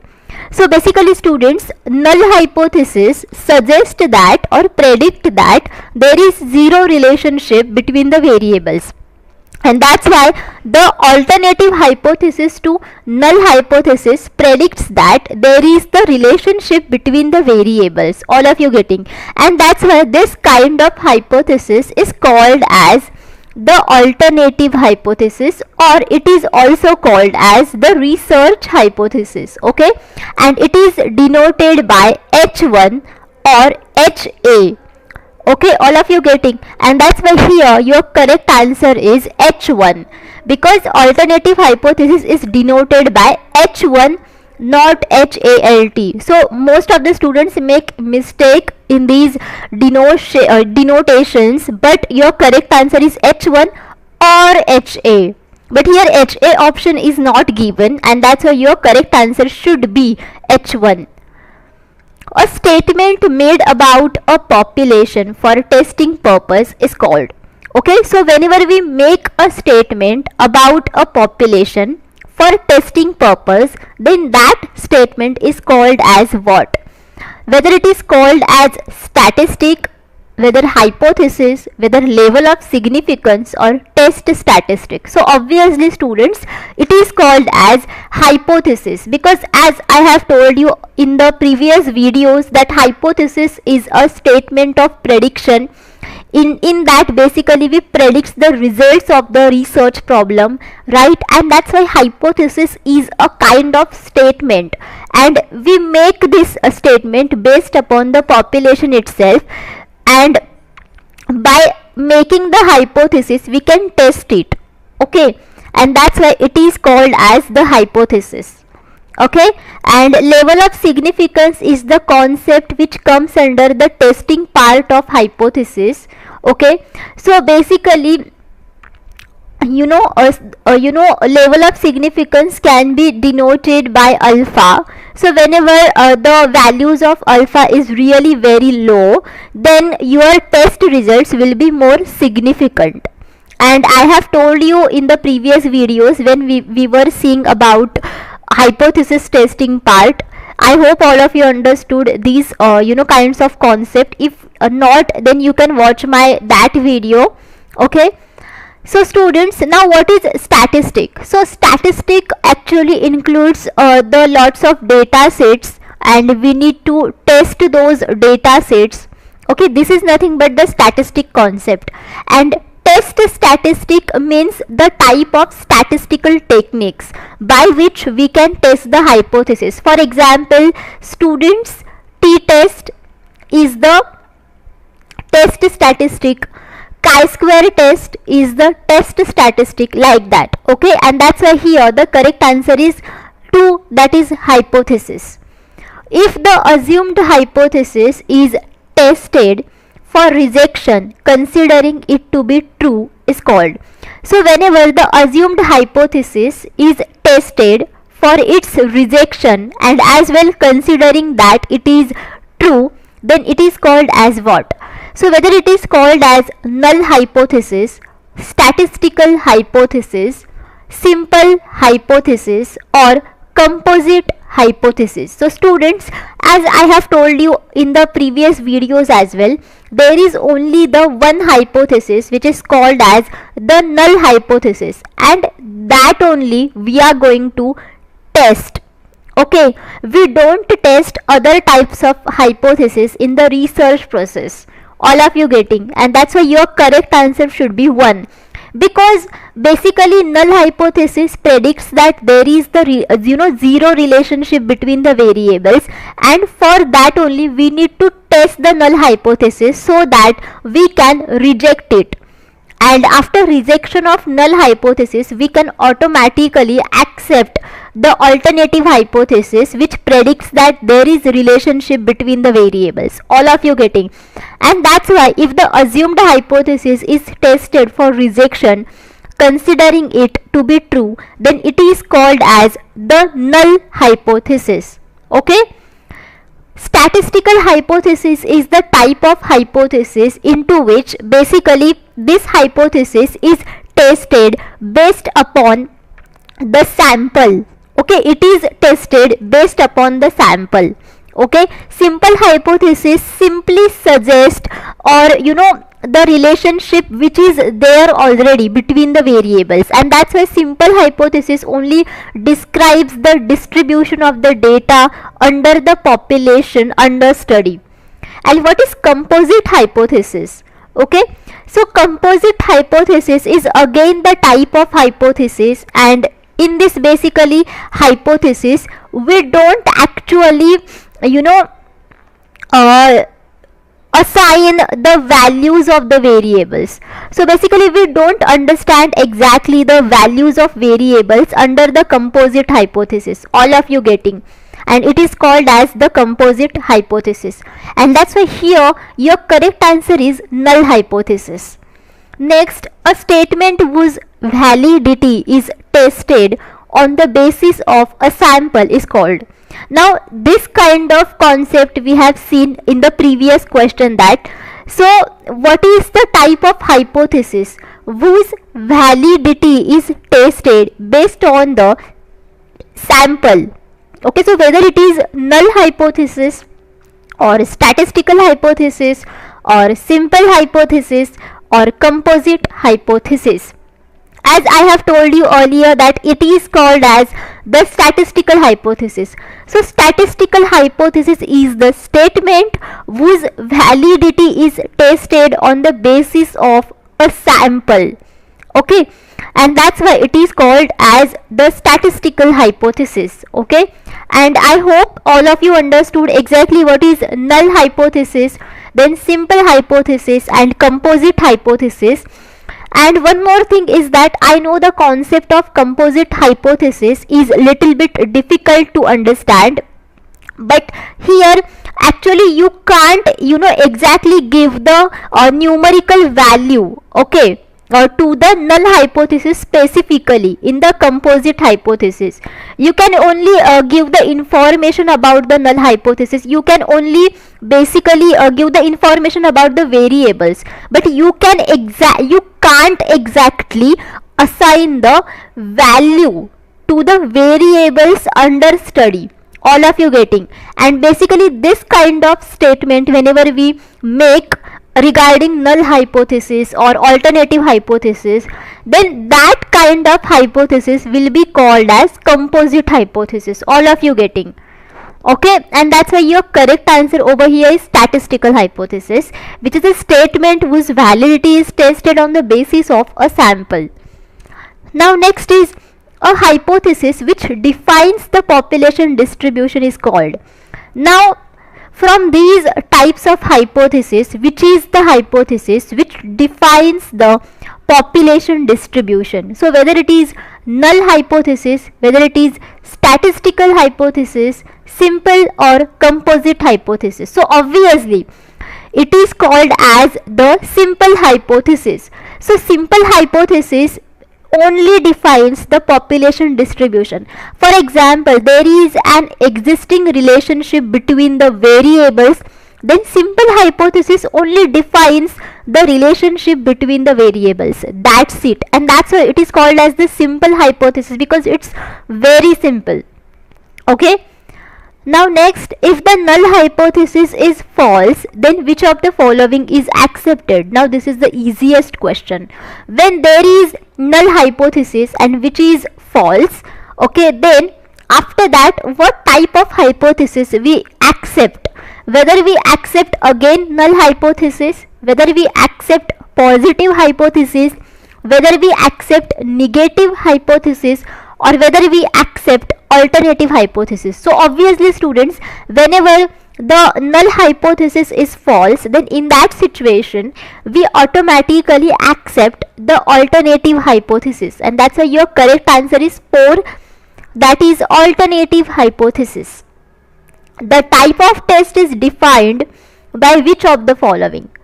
So from which of the following hypothesis types the type of test is defined? Okay, type of test means what kind of test you are going to do in your whole research process is defined, and as well what kind of variables there will be, what kind of relationship between the variables there will be, we are going to define. Okay, so whether it is null hypothesis, whether it is simple hypothesis, alternative hypothesis or composite hypothesis. So from these hypothesis types, now you will understand that there is only the alternative hypothesis under which we exactly predict that the relationship between the variables, right? And that's why this is only the hypothesis type by which type of test is defined. Okay, and that's why your correct answer over here is 3, that is alternative hypothesis, and the remaining options get eliminated. Those are null hypothesis, simple hypothesis and composite hypothesis. Okay, now next is alternative hypothesis is also called as.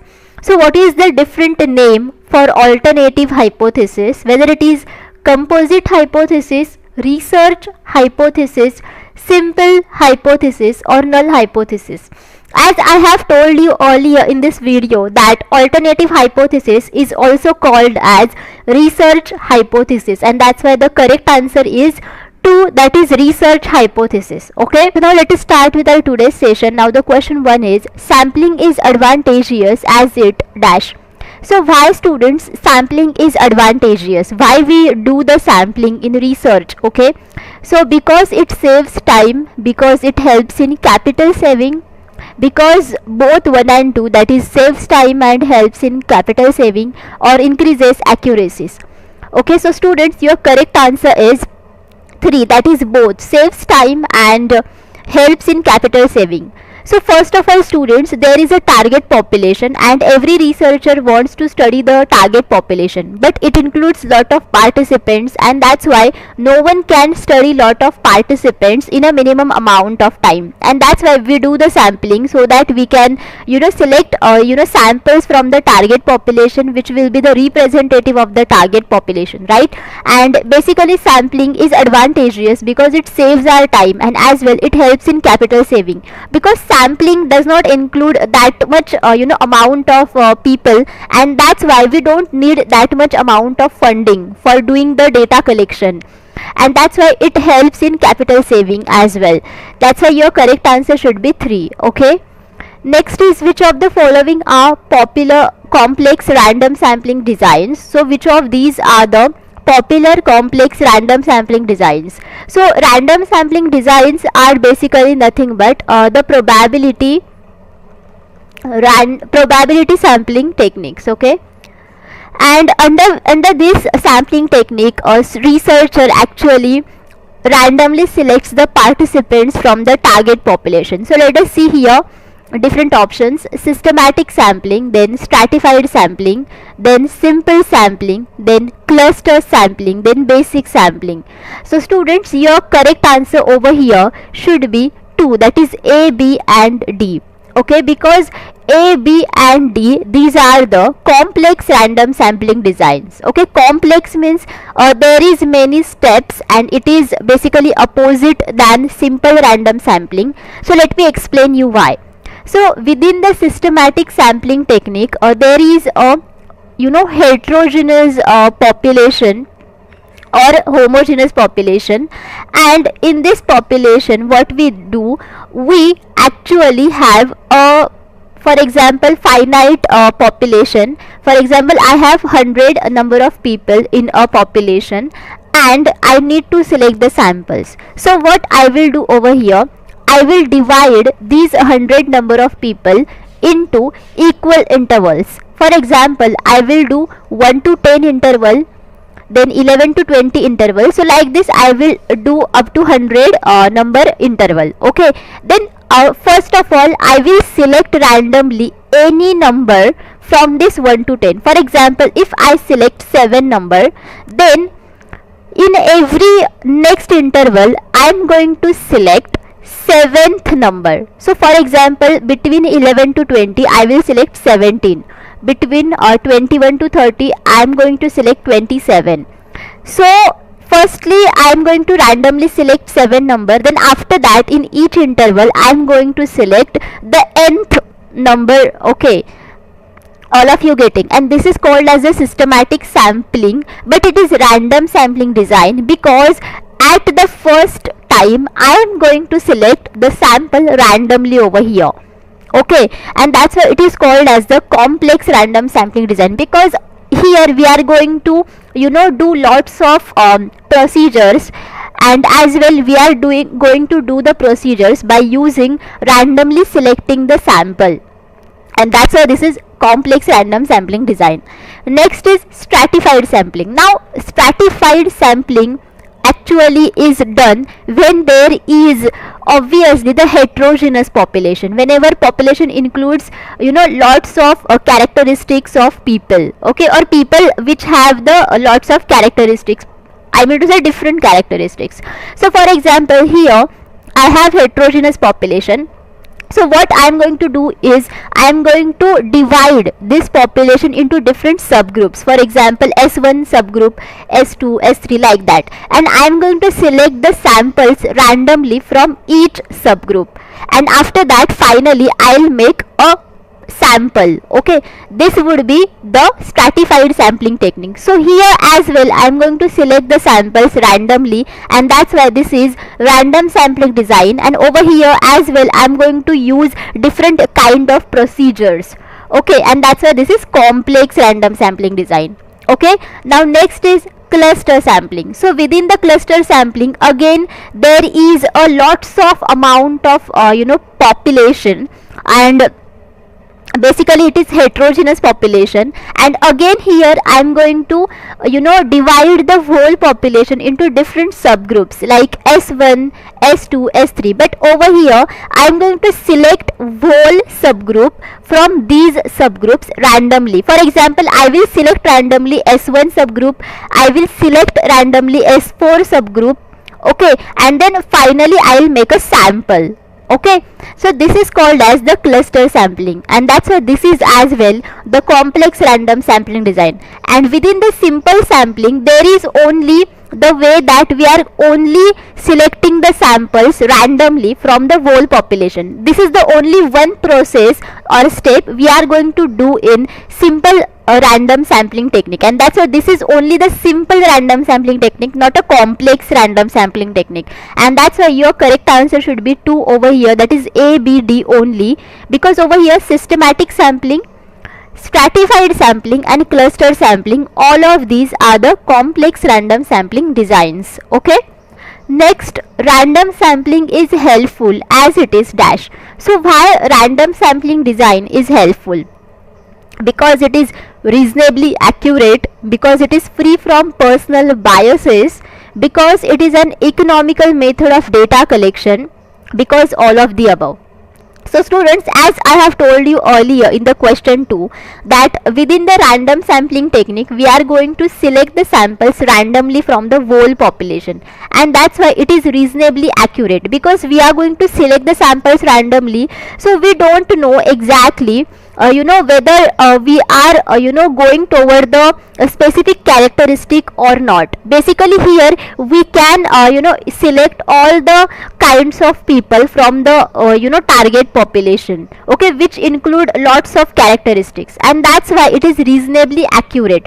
And as well here there is no any kind of biases that researcher can do, because here researcher don't know the identity of the participants, and that too researcher is selecting the samples randomly from the target population, right? And that's why it is bias free. So again this is one of the advantages of it. And as well this is the economical method of data collection, because here researcher can target the lots of number of population, and as well it saves the time, it saves the capital as well, okay, and that's why this is the economical method of data collection. So this is again the helpful thing of it, and that's why your correct answer should be 4, that is all of the above. Okay, next, that dash is a preferred sampling method for the population with finite size. So from these sampling techniques, which is the preferred sampling technique for the population with finite size? So whether it is systematic sampling, whether it is purposive sampling, whether it is cluster sampling, or whether it is area sampling. So as I have told you earlier in this video, that in the systematic sampling technique we know the size of the population, that means the size of the population is finite over here, and that's why we are able to make the intervals of the whole population like 1 to 10, 10 to 20, and that's why whenever the population size is finite, then our preferred sampling method is systematic sampling, okay, which is a random sampling technique. Now what is purposive sampling? So purposive sampling is the non-probability sampling technique, because here researcher don't use the random sampling method technique. So here researcher don't randomly select the participants from the target population. Here researcher have a specific kind of characteristic in mind, and based upon that characteristic only researcher selects the preferred participants, okay, and that's why here researcher don't understand exactly the population is finite or not. Actually whether the population is finite or infinite, it does not matter in this case, okay, because researcher only want those participants who has the specific characteristics that researcher want in his or her study. Okay, that's why this option gets eliminated. Now cluster sampling. So as I have told you earlier that within the cluster sampling the population is heterogeneous, and as well there is lots of number of people under the population. So maybe the population includes infinite number of people, and that's why this also gets eliminated. Area sampling is again the subtype of cluster sampling only. As I have told you earlier, within the cluster sampling we are going to divide the target population into subgroups like S1, S2, S3, and we are going to randomly select these subgroups. Okay, and here these subgroups are basically the areas, I mean to say geographical areas. For example, within India I want to do some study regarding geographical areas, so I will do the subgroups like Maharashtra will be my first subgroup, then Rajasthan will be second subgroup, like that. So I am going to make the subgroups based upon the state, and I am going to select the each and every subgroup randomly over here. Okay, and this is nothing but the area sampling. And here as well you can understand that we don't know the size of the population. Here the population size is infinite actually. Okay, like in cluster sampling, and that's why this option gets eliminated. So your correct answer is systematic sampling. Next, which one is called non-probability sampling? So here they have given us different types of sampling techniques, and we need to identify the type of non-probability sampling technique. So whether it is quota sampling, or whether it is cluster sampling, whether it is systematic sampling, or whether it is stratified sampling. So students, now if you read these sampling techniques, then you will understand that cluster sampling is the random sampling, then systematic sampling is again random sampling, stratified is again random sampling. So all of these options get eliminated, and that's why your correct answer is quota sampling. So quota sampling is the non-probability sampling, because within the quota sampling researcher selects the participants who has the specific characteristics, and that's why here all of the samples selected has the specific common characteristics. Okay, we share basically the specific common characteristics only, and that's why this is the non-probability sampling technique. Next, which of the following sampling technique is appropriate to study the prevalence of AIDS amongst male and female in India in 1976, 1986, then 1996 and 2006? So which of this sampling technique would you use, okay, whenever you need to study the prevalence of AIDS against male and female candidates in India in the year 1976, 1986, 1996, 2006? So students, you will go for systematic sampling. So let me explain why. So within the systematic sampling we know the size of the population, right, which is finite. So now here researcher wants to understand the prevalence of AIDS, right, amongst male and female candidates in India, and as well here it has mentioned some years like 1976, 1986, 1996 and 2006.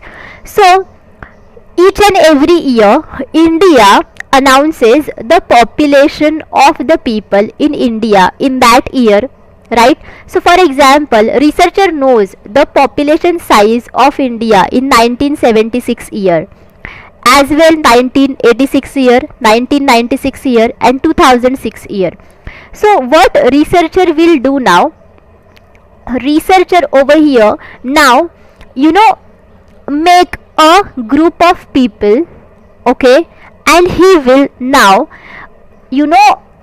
categorize all the target population between different intervals. So he will first of all make the intervals of year 1976, then he will make the intervals of year 1986, of 1996 and of 2006 year. Then after that he will randomly choose the sample, okay, in the first interval.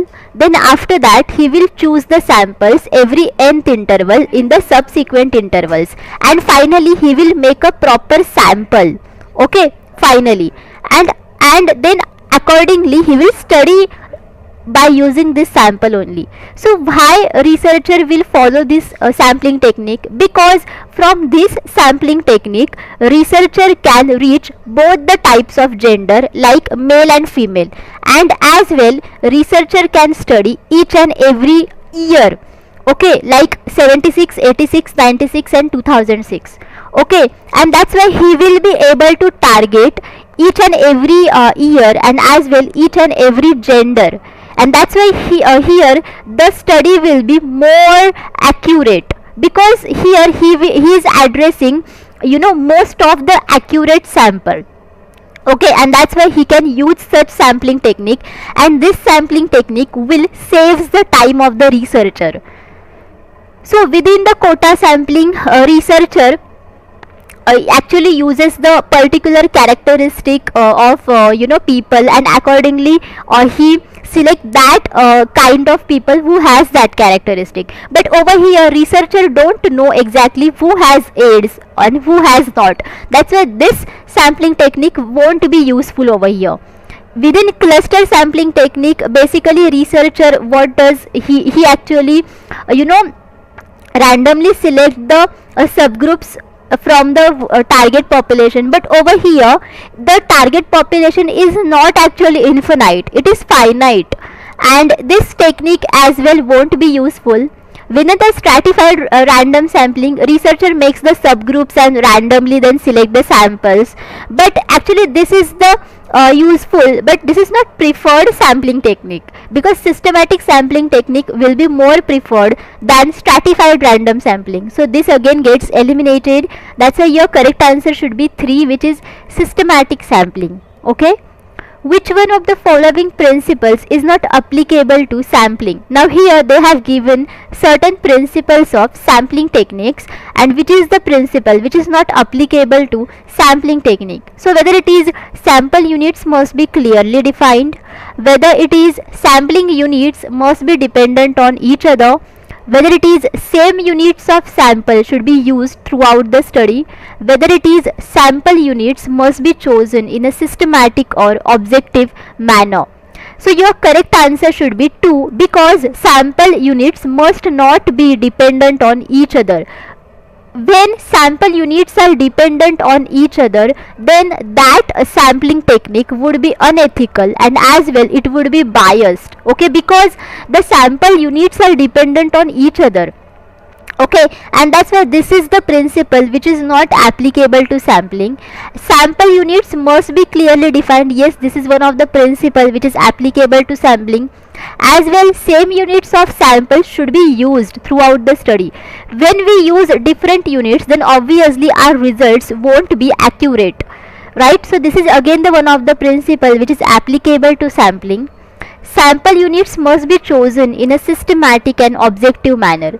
So again this is one of the principle of sampling technique, because we need to actually do all the procedures in a systematic and objective manner, okay. Next, suppose you want to investigate the working efficiency of nationalized bank in India, which one of the following would you follow? Now a researcher, or for example I want to investigate the working efficiency of nationalized bank in India. So for that I need to collect the data, okay, and for that I need to select the samples. So for selecting the sample, which sampling technique I need to follow? Whether I need to follow area sampling, whether I need to follow quota sampling, or sequential sampling, or multi-stage sampling. So students, in such situations I will follow the multi-stage sampling. So let me explain why. So basically multi-stage sampling is a sampling technique which is the subtype of cluster sampling technique. So here actually the sampling selection or the selection of samples basically occurs based upon different stages, okay, multiple stages. So let me explain how. So now here I want to investigate the working efficiency of nationalized bank in India, right? And that's why I need to identify the nationalized banks in India. Okay, so for example, SBI is one of the nationalized bank of India. Then again Baroda Bank is one of the National Bank of India. Okay, then Punjab National Bank is again one of the National Bank of India, right? And here India, okay, has lots of population, though I know that the population is finite, okay, but still actually here I need to investigate the working efficiency, right? So whether the population is finite or not won't actually matter over here. I need to know the working efficiency only. Okay, and within India there are lots of states, and in each state there are lots of districts, there are lots of towns, right? And I need to reach every area. So firstly what I will do, I will make the subgroup of India into different states. Okay, then within the different states I will make the subgroups of districts. Then within the districts I will make subgroups of towns or villages, and subsequently I will make the I will basically choose the nationalized bank, and after that then I will investigate the working efficiency of that specific nationalized bank. And that's why this technique would be more efficient, because by using this technique I can reach the each and every nationalized bank in India, so that I can investigate their working efficiency more accurately. Okay, that's why I will use this sampling technique, which is called as multi-stage.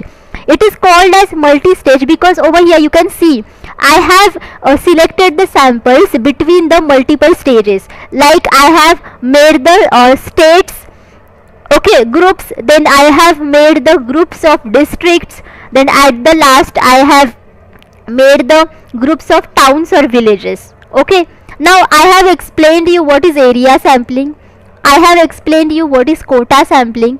Now what is sequential sampling? As the name suggests over here, it is sequential. So basically it includes lot of sequences.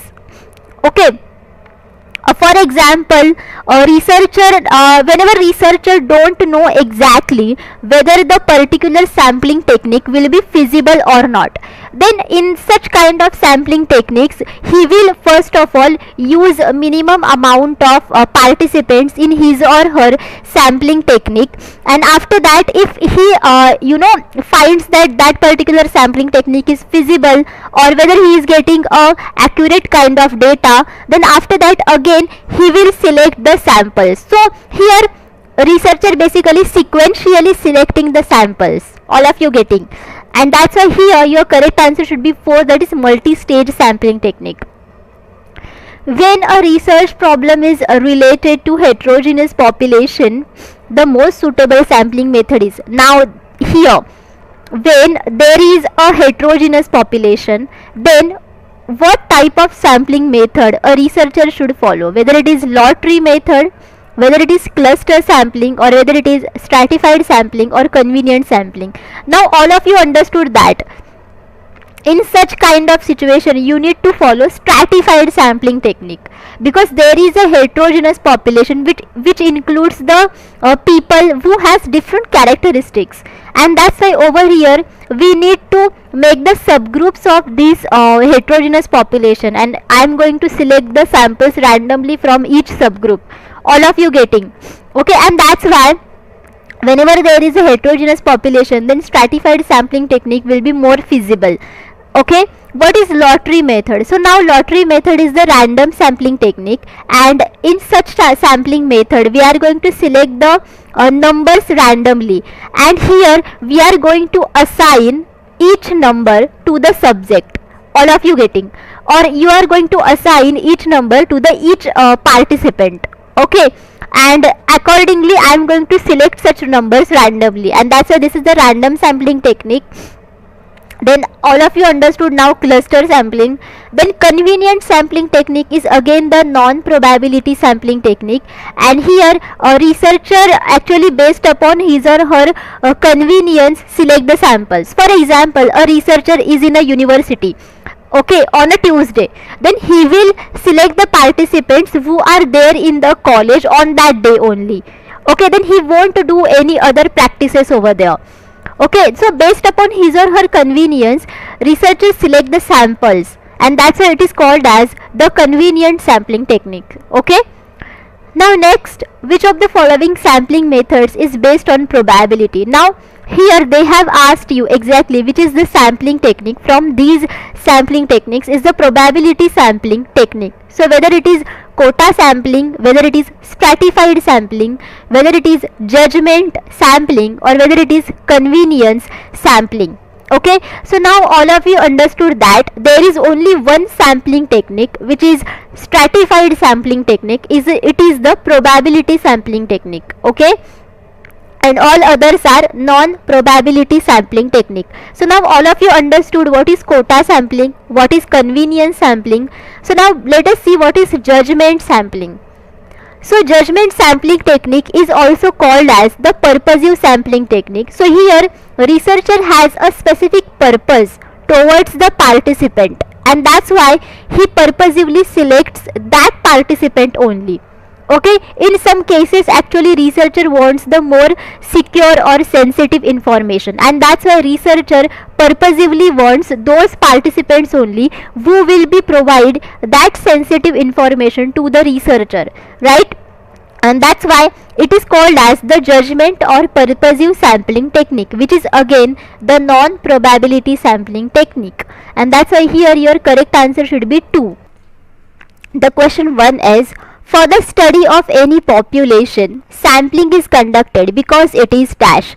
So basically students, whenever a researcher wants to study any population, then for studying that particular population, he does the sampling. Sampling means what?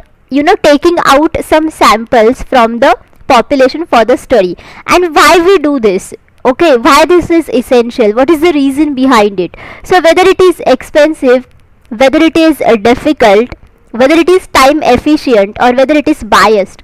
So students, whenever you see these options, then you will understand that whenever some technique is expensive, then why a researcher will use it, right? Then it will be a disadvantage for him. So this will get eliminated. Whenever a technique is difficult, then obviously no one follow it. Okay, whenever a technique is easy, then obviously one can follow it, and that's why this option also is the disadvantage. So this option gets eliminated. And as well, whenever there is a biased technique, then because of that there will be unethical issues in the research, and that's why no one wants this. So this again gets eliminated as it is disadvantageous, and that's why your correct answer should be 3, because over here time efficient is one of the advantage of sampling technique, because a researcher can study whole population at a time, because it includes lot of participants, and that's why it will require a lot of time and funding for a researcher to study all the participants in the target population, and that's why he uses sampling technique so that he can properly select some samples from the population which are the representative of the whole population, and it will be time efficient, and as well researcher does not does not want lots of funding. So your correct answer should be 3 over here. Next, what is a sample called if it represents one or few characteristics of the population more than the others? So whenever we select a sample, okay, from the target population, and whenever that particular sample represents one or more than that characteristics of the population, okay, more than the other samples, okay, then what such kind of sample is called? Whether it is called as good sample, bad sample, biased sample, ineffective sample.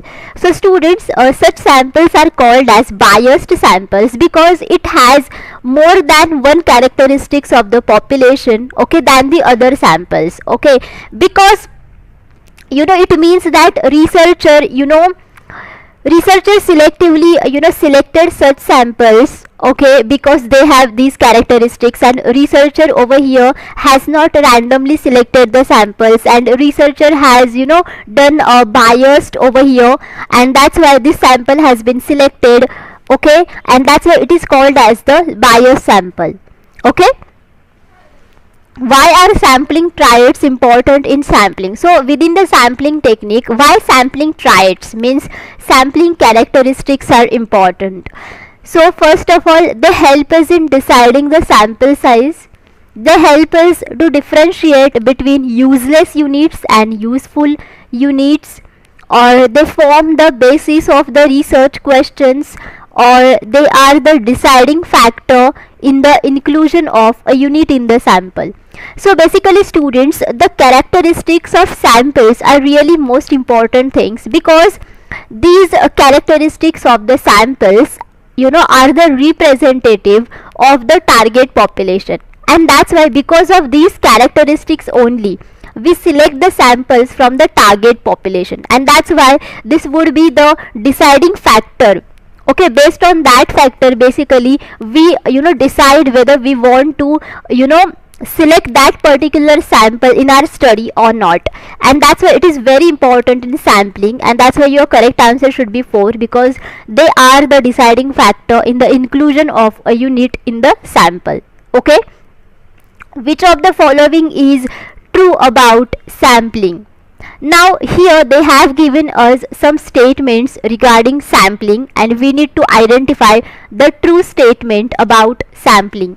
So whether it is sample is a part of population, sampling saves time, money and energy, sampling helps in estimating, sampling error, all of the above. So students, the correct answer over here is all of the above, because basically sample is a part of population, because samples are the units that we actually select from the population itself, and that's why obviously sample is a part of population, so this statement is true. Again, as I have told you earlier in this video, that because of sampling researcher can save lot of amount of time, as well researcher can save lots of money and as well energy. Okay, that's why this again statement is true about sampling, and as well sampling helps in estimating sampling error. Basically sampling error causes because because of the mistakenly chosen a wrong sample size, and as well whenever we use wrong sampling methods, then again because of that sampling error occurs, and we are going to see in detail in the next part of this video, so don't worry. But basically sampling actually helps us in estimating the sampling error itself. That's why this statement is again correct about this.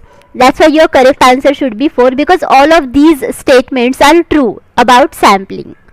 Next is sampling cases means. Now what is the meaning of sampling cases? Okay, so whether it is sampling using a sampling frames, whether it is identifying people who are suitable for research, whether it is literally the researcher's briefcase, or whether it is sampling of people, newspapers, television programs, etc. So basically students, you need to think about these words, sampling and cases. So sampling means sampling techniques, means we are selecting samples from the population, right? What are cases? Basically cases means what? Cases means particular people, individual. Okay, cases can be anything, incident, any objects. Okay, that's why sampling cases means the case that we have selected as a sample, okay, from the target population. So basically it could be anything, it could be a person, it could be people, it could be any kind of objects. Okay, and that's why your correct answer should be over here 4, because sampling of people, sampling of newspapers, sampling of television programs, sampling of incidents, sampling of certain objects, so these are the sampling cases. Okay, next, the aggregate of all the units pertaining to a study is called. So whenever you do the total of all the units which is relevant to a study, okay, basically to a research study. So what we call it as, whether we call it as population or universe, or whether we call it as unit, or whether we call it as sample, or whether we call it as frame. So basically students, it is called as the population or universe, because population comprises of all the units, right, which includes it, right, or universe includes all the units which are actually basically the part of the universe, right. And that's why whole population or whole universe includes all the units which are relevant to a research study. So whenever you aggregate all these units, then obviously you will form a whole population or universe. That's why your correct answer should be 1. Next, dash refers to those elements from which samples are specifically chosen or selected for research. So from which type of population basically we choose samples for research. So whether it is finite population, whether it is target population, whether it is infinite population, whether it is sampling population. So obviously students, now all of you understood that the correct answer should be second, that is target population. Okay, so understand over here that whenever a researcher wants to study any kind of a population, then that population would be a target population for that researcher, because a researcher only intends to target that population only, and researcher wants to only study on that population, not other population. All of you getting? And that's why it would be a target population for that specific researcher, and from the target population basically researcher selects some samples for the study. Okay, what is exactly finite population? Finite population means we know the number of participants in the population, which has finite number of people in the population. What is infinite population? Infinite population includes infinite amount of people. We don't know the exact number of people in that population. What is sampling population? Sampling population is again the population, okay, which actually includes the samples for the study, but basically the concept is that target population refers to those elements from which samples are specifically chosen or selected for research, not from the sampling population. So try to understand students, and that's why your correct answer should be 2, that is target population. Next is a member of the population is called. Now a particular member of the population is called what? Whether it is called as element, data, family, group. So now all of you understood that whenever there is a member of the population, then obviously it is either called as a unit or element, and that's why your correct answer should be 1.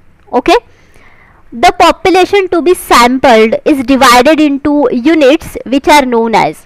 Okay, so whenever a population that would be sampled in future, okay, is divided into different kinds of units, so what are those called as? So whether it is called as sampling frame, or sampling error, or sampling gap, or sampling units, obviously it is called as the sampling units, because these are the units, right?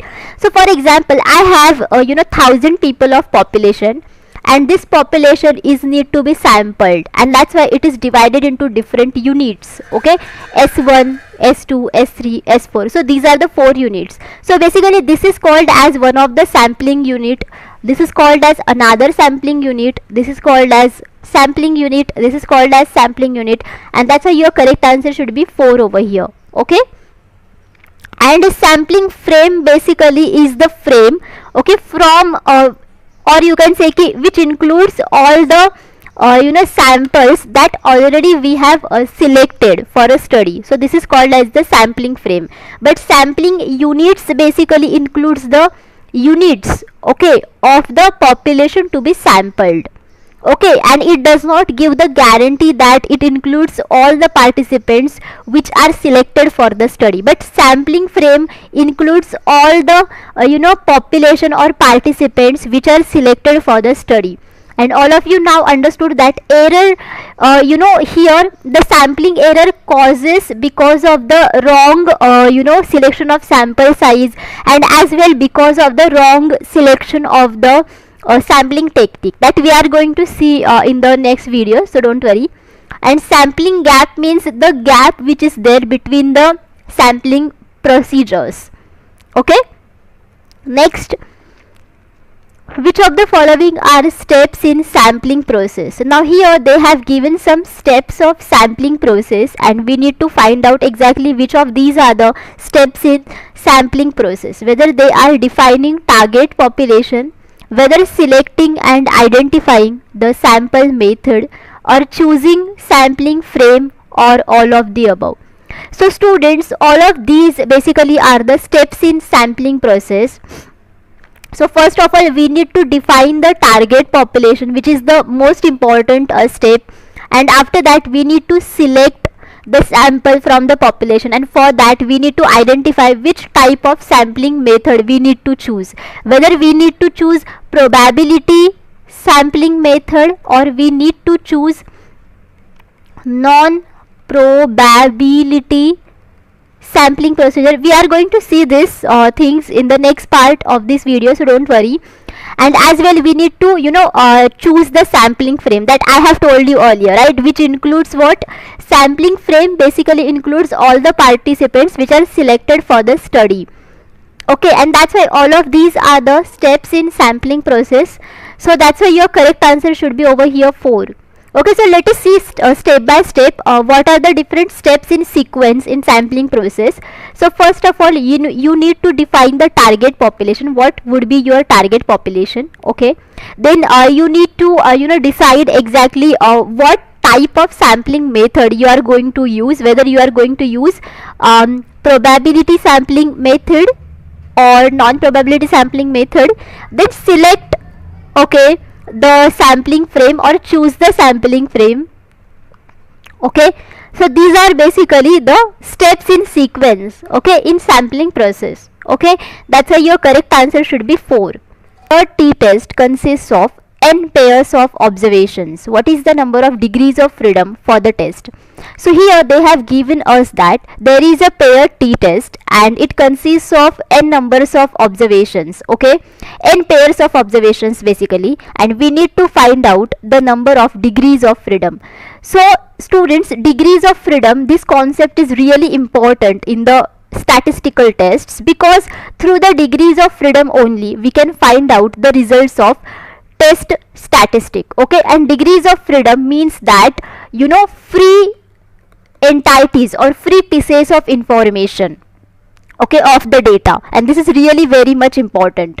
So for pair t-test, the formula for degree of freedom is df is equal to n minus 1, where n is the number or pairs of observations, and that's why your correct answer over here should be 3, because the correct answer is n minus 1, which is the formula for degrees of freedom in pair t-test. Next, students, t-test was designed by. Now here they have given the names of different scientists, and we need to find out the name of the scientist who has given or designed a student's t-test. So whether he is R.A. Fisher or Wilcoxon or Wald Wolfowitz or W.S. Gossett. So basically students, this student's t-test, this is referred to as technique for testing theory of mean, for testing theory of mean of small sample which is taken from population with normally distributed distribution, when standard deviation of provided population is unknown. So basically we use this student's t-test whenever the distribution of data within the population is normal, and as well we don't know about the standard deviation of it, and here we need to find out the differences in the mean of the samples.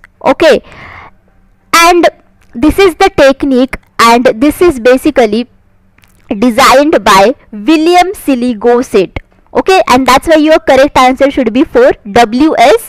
Gossett.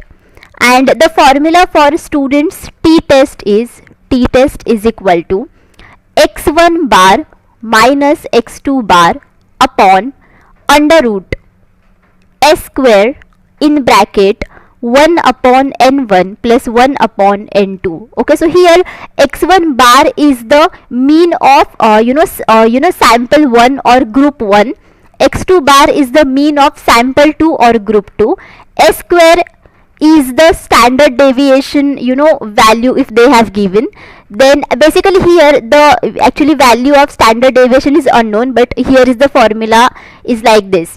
And n1 is the total number of samples for group 1 or sample 1, then n2 is the total number of samples for group 2 or sample 2. Okay, all of you getting, students? And there are different types of t-test, such as paired t-test is there, and in the paired t-test groups are drawn from same population. Okay, then two sample t-test, here groups are drawn from two different population, and in one sample t-test group is being compared against only standard value.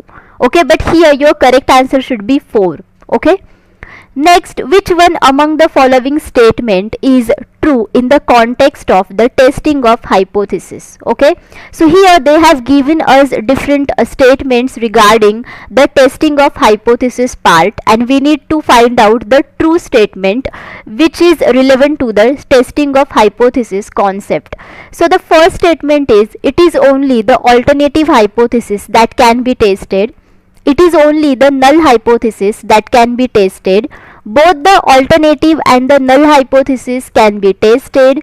Both the alternative and null hypothesis cannot be tested. So students, we formulate hypothesis so that we can test it. Okay, and that's why there is the a permission, or you can say there is a rule, okay, that we need to test the hypothesis in any kind of a research process, and here we only test the null hypothesis. Okay, because whenever we accept the null hypothesis, okay, then in that case we are going to reject the alternative hypothesis, and whenever we reject the null hypothesis, then in that case we are going to accept the alternative hypothesis, and that's why there is need to only test only one hypothesis, and which is null hypothesis. Okay, so this is the most important concept in testing part of hypothesis, because we need to know exactly what type of hypothesis we are going to test, and here is the answer, that is 2, which is we are going to test only null hypothesis. Okay, next, goodness of fit of a distribution is tested by. Now goodness of fit of a distribution is tested by which statistical technique? So whether it is t-test or f-test or chi-square test or z-test. Okay, so students, let us see first of all what is goodness of fit of a distribution. So goodness of fit is basically a test, and this is a statistical technique. Okay, and here we see how well sample data fit a distribution from population with normal distribution exactly. Okay, and there are lots of methods to determine goodness of fit test. So one of them is chi-square test. Okay, chi-square test. Then the another test is Kolmogorov Smirnov test. Okay, Kolmogorov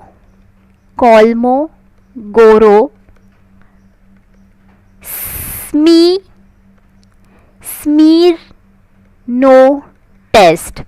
Then next is Anderson Darling test, and next is Shapiro Wilk test. Okay, so students, you need not to remember all these tests, but only remember the chi-square test over here, because this is the most commonly used test to test for goodness of fit of a distribution. Okay, and that's why here your correct answer should be chi-square test. Okay, now over here t-test, f-test and z-test. Okay, all of these three tests are the parametric test, and chi-square test is the non-parametric test. Okay, so by using a t-test, basically we can find out exactly whether there is a significant difference between the groups or not. Okay, f-test basically is based upon the f statistic, and f statistic is nothing but the ratio between two independent chi-square variates, okay, that are divided by their respective degree of freedom. Okay, so here basically F test lets us know exactly the differences between the variances between the two groups. Okay, and Z test is again similar to T test, and by using Z test as well we can find out the means of the differences between the two groups. But over here we know exactly, you know, what is the standard deviation of the population. And as well, Z test is a way to figure out if results from test are valid or repeatable. Okay, so it is similar to T test only, and that's why your correct answer over here should be 3, that is chi-square test. Next is arrange the following steps in the process of hypothesis testing in proper sequence. Now over here they have given us the, you know, steps of a hypothesis testing, and we need to keep an order, or we need to show the proper sequence of these processes of hypothesis testing. So now let us see what are the different steps they have given us. Select the level of significance, then set up null and alternative hypothesis, establish the decision rule, then performance computations, then select test statistics, then draw conclusion. So students, now I am going to tell you exactly the proper sequence of process of hypothesis testing. So your first step should be set up null and alternative hypothesis. Okay, so first of all we need to set up the null and alternative hypothesis. Then your second step should be select significance level. Select significance level. Okay, then third step should be select test statistics. Select test statistics. Okay, then fourth step should be establish decision rule. Establish decision rule. Then fifth is performance computation. Okay, performance computation. Then sixth one is draw conclusion. Okay, draw conclusion. So now whenever you see this sequence, then you will understand that your correct answer should be 4, that is BAECDF, because here set up null and alternative hypothesis is first step, which is your option B. Okay, then after that select the level of significance, which will be your second step, which is option A. Then again select test statistics will be E option. Then establish the decision rule is C option.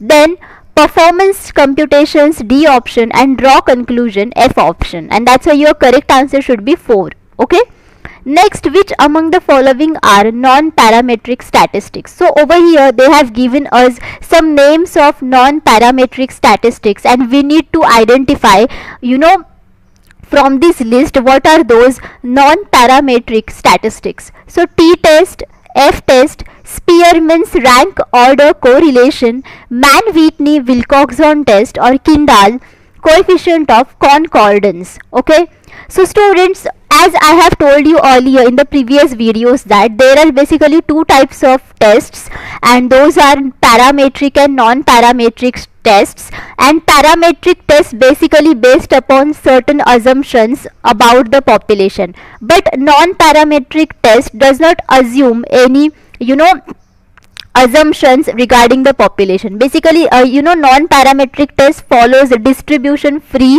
population. Okay, so from these list, Spearman's rank order correlation, Mann-Whitney-Wilcoxon test, and Kindle coefficient of concordance, these are the types of non-parametric statistics. And T test and F test that I have told you earlier in this video, these are the parametric tests. Okay, so now let us see exactly what are these. So now this Spearman's rank correlation basically assesses how well there is the relationship between two variables can be described by using monotonic function. Monotonic function means by using only single function. Okay, or you can say here whatever we use actually is the rank order. So basically here there is lots of data and we give the ranking to the data, and based upon the ranking we are going to do the testing over here. Okay, and next is Mann-Whitney-Wilcoxon test. This is the alternative test for unpaired t-test. Okay, unpaired t-test is there, which is a parametric test, and if because of certain assumptions we can't able to do this parametric test, then alternatively instead of this we can follow Mann-Whitney-Wilcoxon test. Okay, and the last one is Kindle coefficient of concordance. This is again the test which is non-parametric, and it is used for assessing agreement among raters basically. Okay, and that's why here your correct answer should be 4, that is C, D and E only. Okay, next, kinked demand curve hypothesis was put forward by. So here they have given the names of certain scientists, and we need to identify the name of that scientist who has given the concept of kinked demand curve hypothesis. So let us see different options: Paul M. Sweezy, Augustine Cournot, Bert Rand, then Stackelberg. So first of all, let us see exactly what is the kinked demand curve hypothesis. Okay, so basically this kinked demand curve, okay, this illustrates interdependence of firms in an oligopoly market. Okay, so there is an oligopoly market, okay, oligopoly market, and here by using this curve we can illustrate the interdependence of firms in this market. Okay, and there is a kink at level of prevailing price. So when there is a level of prevailing price, then at that level there will be a kink. Okay, and there is kink which exists, okay, because there are certain reasons behind it. So what are those reasons? So the first reason is segment above prevailing price level is highly elastic. So when there is a level of prevailing price, okay, so after that price when there is highly elastic behavior, okay, so that's why there is kink. And the second reason is segment below prevailing price level is inelastic. Okay, so there is a segment below prevailing price level and which is inelastic, and because of that there is kink. Okay, but you need to understand over here only the correct answer is Paul M. Sweezy, and this is the scientist who has given the concept of kinked demand curve hypothesis. Okay, next is which test we normally apply for qualitative data. So whenever we need to test the qualitative data, then for that which kind of test we normally apply. So whether it is t test, whether it is f test, whether it is chi-square test or z test. So basically students, when there is a qualitative data which is only in the picture or word format, and whenever we are going to test the qualitative data, then our testing purpose is to understand the human behavior basically, and for testing such kind of data we normally use chi-square test, because chi-square test is the non-parametric test. Okay, this is non-parametric test and it does not based upon certain assumptions. And the other tests over here are t test, f test and z test, and these three tests are the parametric test and they based upon the certain assumptions of the population. And as I have told you earlier in this video that chi-square test can test the goodness of fit, right, goodness of fit. And as well there is another test which can be done by using chi-square test is the independence test.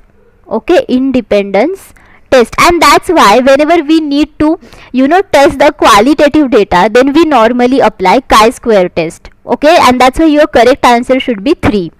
Next, F test is used to test the significance of the differences between or among. So what is the usefulness of F test, why we use the F test. So whether we need to identify the significance of the differences between or among two sample mean or more than two samples mean or variance of two samples or B and C. B and C means second and third option. So students, as I have told you earlier in this video, that F test is what? This is the parametric test, okay? And F test basically based upon the F statistic, and F statistic is nothing but the ratio. So what is this ratio? This is the ratio between two independent chi-square variates. So here, you know, two independent chi-square variates. So this is the ratio between two independent chi-square variates, okay, that are divided by their respective degrees of freedom. So basically this is the ratio between, okay, so for example, I have this V1 variate, so divided by its degree of freedom upon second variate divided by its degree of freedom. So this whole ratio is nothing but the F statistic, and that's why F statistic or F test is used to test the significance of the differences between or among variance of two samples, okay. And as well, F test is used by ANOVA, okay, and ANOVA is the parametric test, and this is the extension of T test. In ANOVA, we can assess the means between more than two groups. All of you getting? And that's why whenever I need to test or, you know, see whether there is differences among or between more than two samples mean, then again for that purpose as well I can use F test, and that's why your correct answer over here should be 4, that is this B and C, because both of these can be done by using F test. Okay, so students, don't confuse this, don't confuse with this, okay. You can understand over here that F test is used to test the significance of the differences between or among more than two samples mean, and as well variance of two samples, okay. Next is, now here they have given us two lists, list 1 and list 2, and we need to match list 1 with the list 2.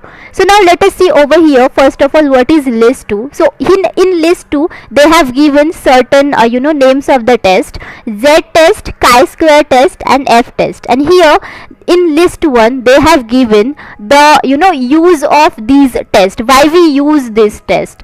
So first option is testing the goodness of fit of a distribution, testing the significance of the differences among the average performance more than two sample groups, testing the significance of the difference between the average performance of two sample groups, okay. And basically these groups are large sized. So now in this video we have seen that chi-square test can be used to test the goodness of fit of a distribution, right? And that's why A will go for 2.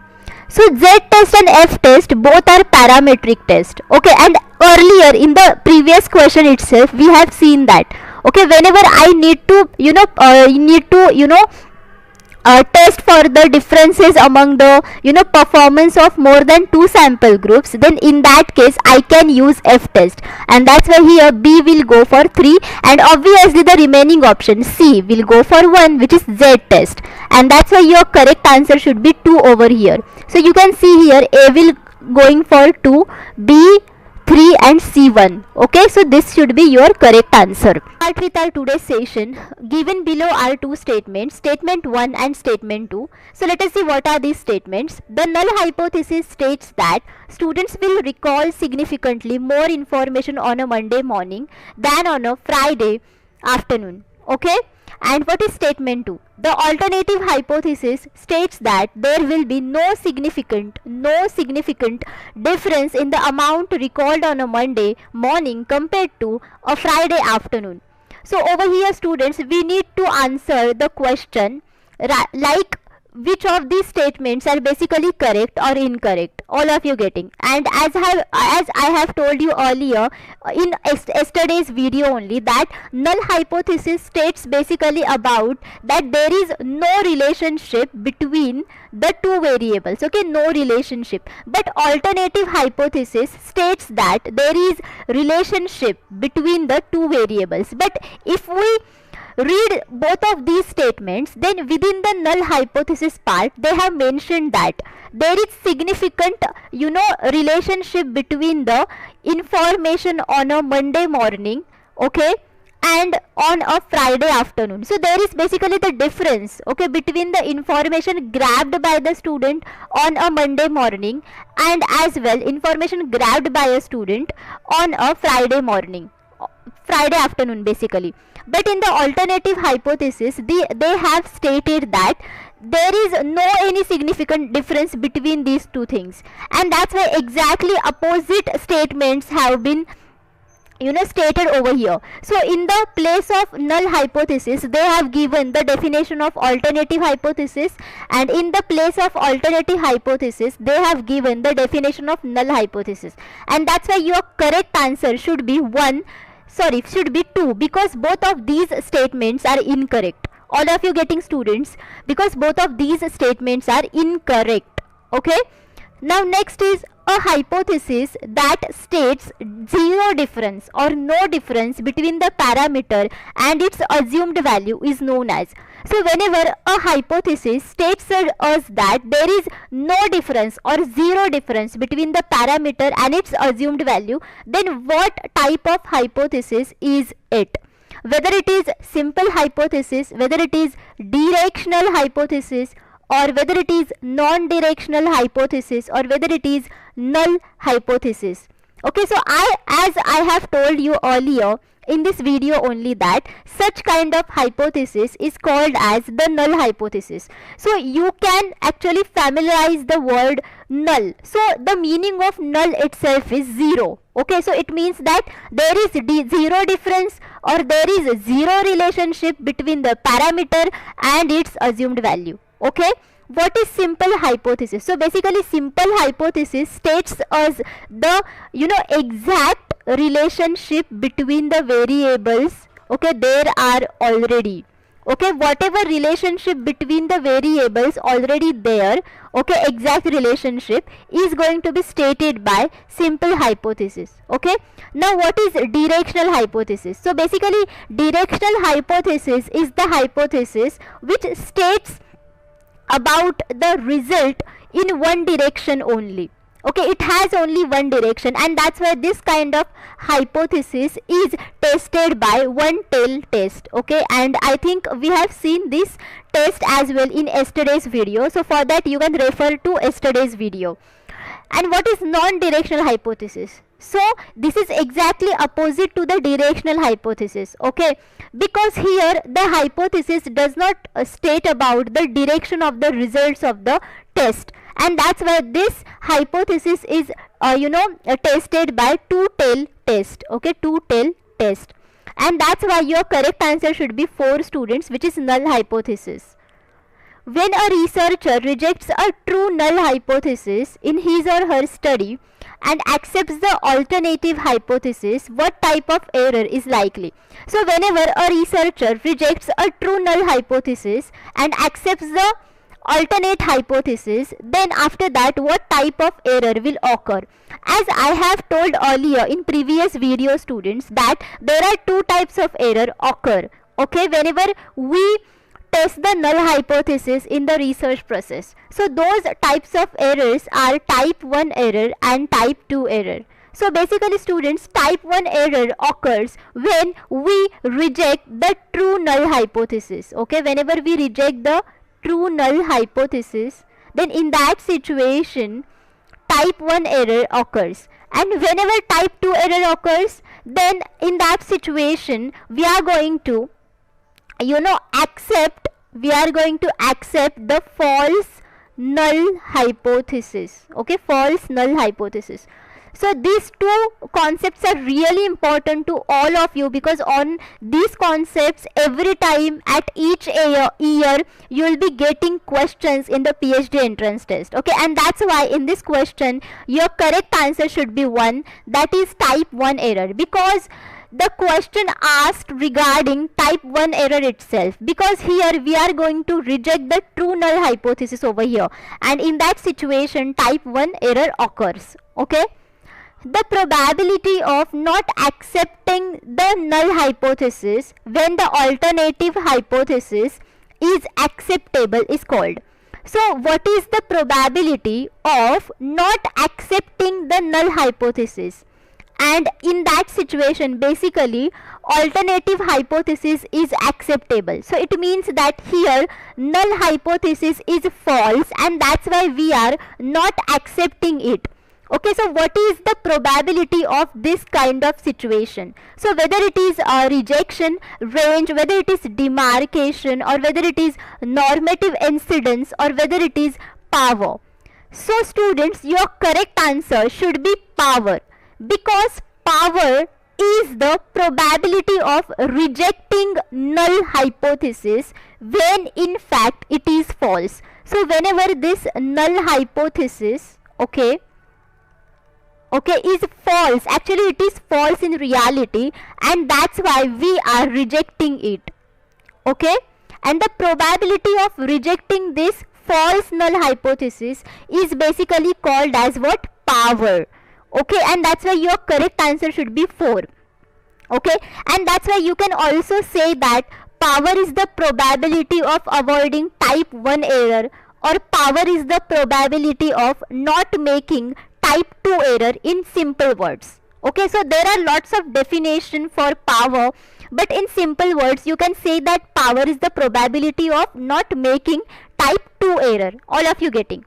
Now students, what is this demarcation? What is this? So basically demarcation is the marking of limits or boundaries.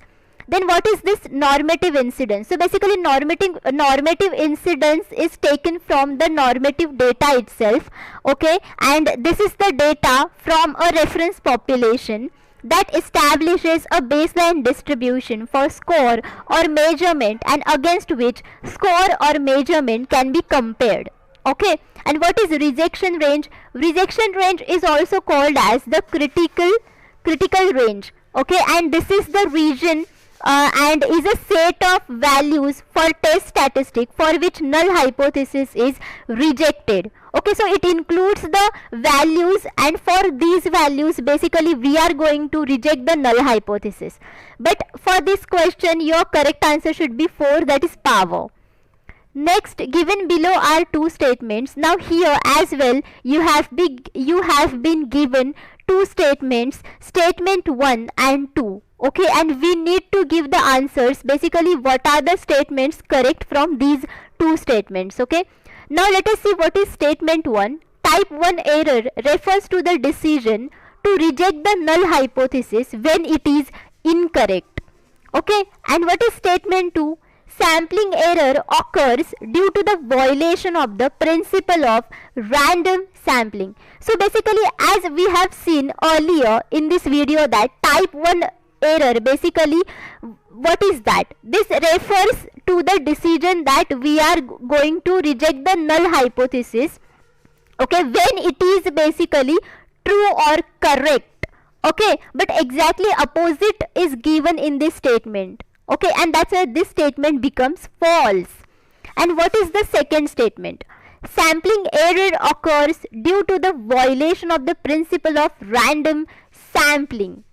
Okay, so basically sampling error occurs due to the mistakes in the sampling techniques, or due to the mistakes in choosing the wrong sample size. All of you getting? So sampling error does not occur due to the violation of the principle of random sampling, and that's why this again statement becomes false. So your correct answer should be 1 over here, because both of these statements are false.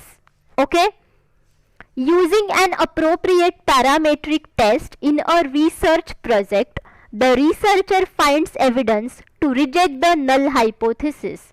In doing so, which type of error is likely? So basically, a researcher did a particular parametric test in a research project, and after doing the parametric test, he finds the evidence that he need to reject the null hypothesis. Okay, so whenever he is rejecting the null hypothesis, then in that situation what type of error will occur?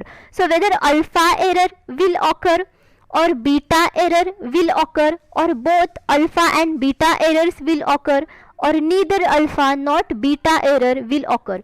So basically students, there are two types of error that I have told you earlier, and those are type 1 error okay, and type 2 error. Okay, so again I am going to tell you about this. So type 1 error occurs when we are going to reject the null hypothesis whenever it is true. Okay, all of you getting? Null hypothesis. And type 2 error occurs when we are going to accept the false null hypothesis. Okay, so the probability of occurring type 1 error is called as alpha. Okay, is called as alpha error or alpha, and the probability of occurring type 2 error is called as the beta or beta error. But in this situation, basically researcher is going to reject the null hypothesis and he is not going to accept the null hypothesis, and that's why over here type 2 error gets eliminated. So the only remaining option will be type 1 error, and its probability is what? Alpha error, and that's why your correct answer should be 1, that is alpha error. Okay, and as well students, both the errors does not occur simultaneously in any research process. Okay, so your correct answer should be 1. Next, given below are two statements, statement 1 and statement 2. So let us see statement 1. In research, null hypothesis when rejected offers the scope for accepting the alternative hypothesis or substantive research hypothesis. Okay, and statement 2 is when the null hypothesis is rejected, there will be chances for committing a beta rather than alpha error. So now the statement 1 states that whenever in a research process, whenever we reject the null hypothesis, then obviously it offers us the scope that we need to accept the alternative or substantive research hypothesis, and this statement is correct because whenever we reject the null hypothesis, then automatically we accept the alternative hypothesis. Okay, because this is a rule. Okay, and that's why this statement is correct. But the second statement states that whenever we reject the null hypothesis, then there will be chances for committing a beta error rather than alpha error. But this statement is incorrect because as we have seen earlier in this video, that whenever we reject the null hypothesis, then there will be the chances for occurring type 1 error. Okay, not type 2 error, because within the type 2 error we are going to accept the null hypothesis, we don't reject it, and the probability of occurring type 1 error is itself what? Alpha. Okay, and that's why over here there will be chances for committing alpha error. Okay, there should not be beta error, and that's why your correct answer should be 3, because over here statement 1 is correct but statement 2 is incorrect. Okay, next, a research scholar finds through statistical analysis that the value of t is significant. What decision is warranted on the basis of this hypothesis? So basically a research scholar is doing statistical analysis in his research process, and after doing the statistical analysis he finds that the value of t is significant. Okay, so based on this value of t which is significant, okay, what decision he will take about the hypothesis?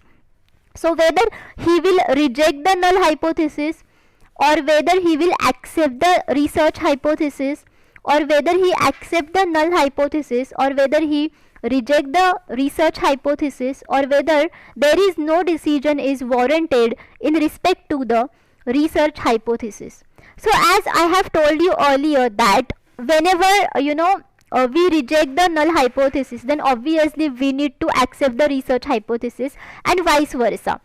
And null hypothesis basically states us that there is no difference or no relationship between the variables, but research hypothesis alternatively tells us that there is a difference or relationship between the two variables.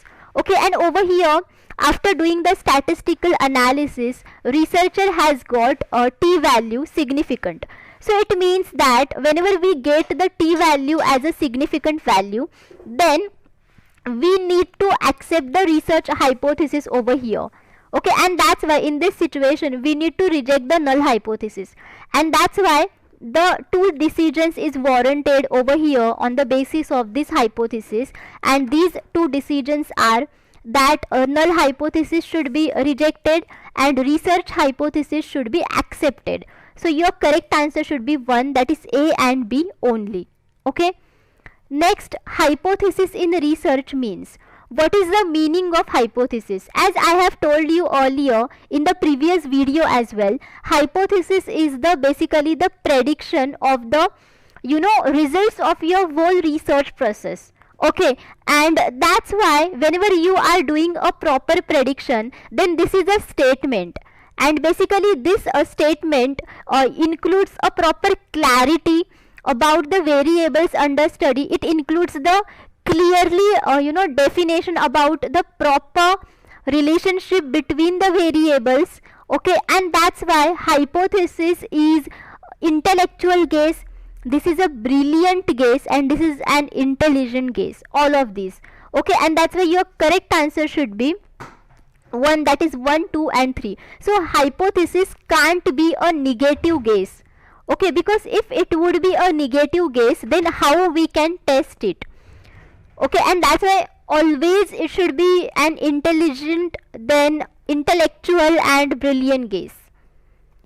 A good hypothesis must possess the following main characteristics. Now over here they have given some characteristics of hypothesis. So we need to identify the main characteristics of a good hypothesis over here. So let us see different characteristics. Hypothesis should be capable of being tested. So it means that hypothesis should have testability. So we should be able to test the hypothesis. A good hypothesis can defy law of nature. So it means that good hypothesis deny the law of nature basically. Hypothesis should be clear and precise. A good hypothesis permits of the application of deductive reasoning. Hypothesis should be unlimited in scope. So basically students, as we have seen earlier in yesterday's video, that hypothesis should have testability. It means that it should be capable or able to be get tested, because we need to test the hypothesis so that we will get the final results of our whole research process, and that's why hypothesis should be capable of being tested. So this is one of the main characteristic of a good hypothesis. Good hypothesis can defy law of nature. So this is basically incorrect, because good hypothesis should able to clearly specify and permit the law of nature. It should not defy the law of nature. All of you getting? And hypothesis should be clear and precise. Yes, this is again the main characteristic of good hypothesis, because hypothesis should be clear and it should have clarity so that we can easily test it. Then hypothesis permits of the application of deductive reasoning. Deductive reasoning is the process, or you can say approach of a research.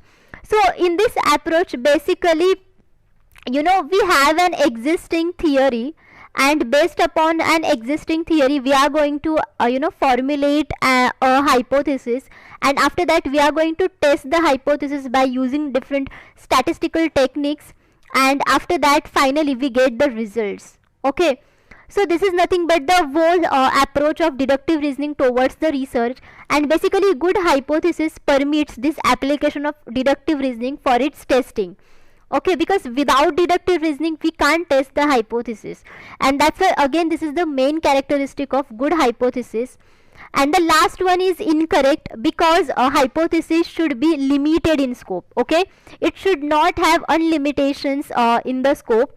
Okay, that's why your correct answer should be 2, that is A, C and D only, because A, C, D these are the options which are the main characteristics of a good hypothesis.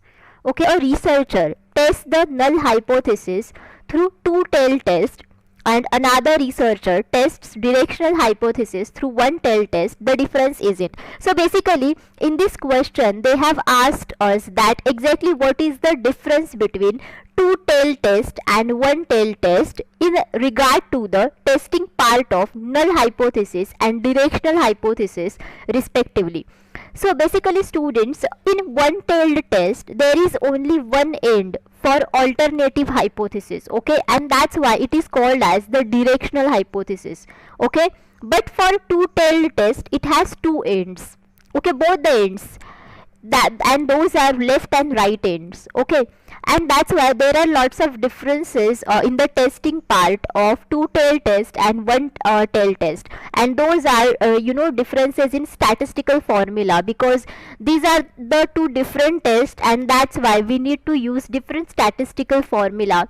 Again, the level of significance is different, and as well the table value that we use for testing significance is different. So basically all of we know that what is the table value. So basically there is a table which is called as the t distribution table, okay, and that table is for both two tail test and one tail test, and the values are different for two tail test and one tail test in the table, and we need to use those values for testing the significance level, all of you getting. And that's why the difference is in all of these aspects, and those are statistical formula, level of significance, table value used for testing significance, okay.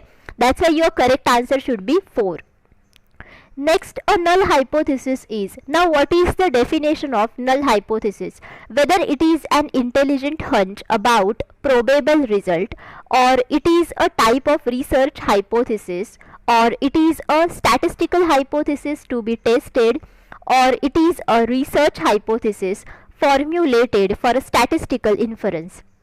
So basically students, a null hypothesis is a statement in that we predict that there is no relationship between the variables under study, and in the research methodology we only test the null hypothesis, okay. This is the only hypothesis that we test in the research process, and that's why your correct answer should be 3, that is, it is a statistical hypothesis to be tested, because there are lots of research hypotheses including directional hypothesis, alternative hypothesis, which is also called as a research hypothesis, statistical hypothesis over there, simple hypothesis, composite hypothesis is there, but there is only one hypothesis which is the null hypothesis, and that is only tested in the whole research process, not other any kind of hypothesis, okay. And that's why your correct answer should be 3.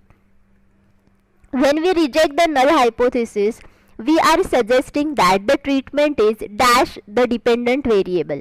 So whenever we reject the null hypothesis in the research, then after that what will happen to the dependent variable and independent variable? So whether the treatment is not related with the dependent variable, or whether the treatment is likely to affect the dependent variable, or whether the treatment is not likely to affect the dependent variable, or none of these. So basically students, there are two basic types of hypothesis in whole research process, and those are null hypothesis, okay, that I have given the definition for this earlier in this video, and the another one is alternative hypothesis, okay, which is also called as the research hypothesis. Because in the alternative hypothesis we predict that there is a relationship between the two variables, but in the null hypothesis we predict that there is no relationship between the two variables under study. And that's why whenever we reject the null hypothesis, then automatically we accept the alternative hypothesis, okay. And that's why here ultimately we accept that there is a relationship between the two variables. So it means that the treatment is going to likely affect the dependent variable. It means that whenever we study the variables in the research process, so basically there are two common types of variables, and those are independent variables and dependent variables, okay.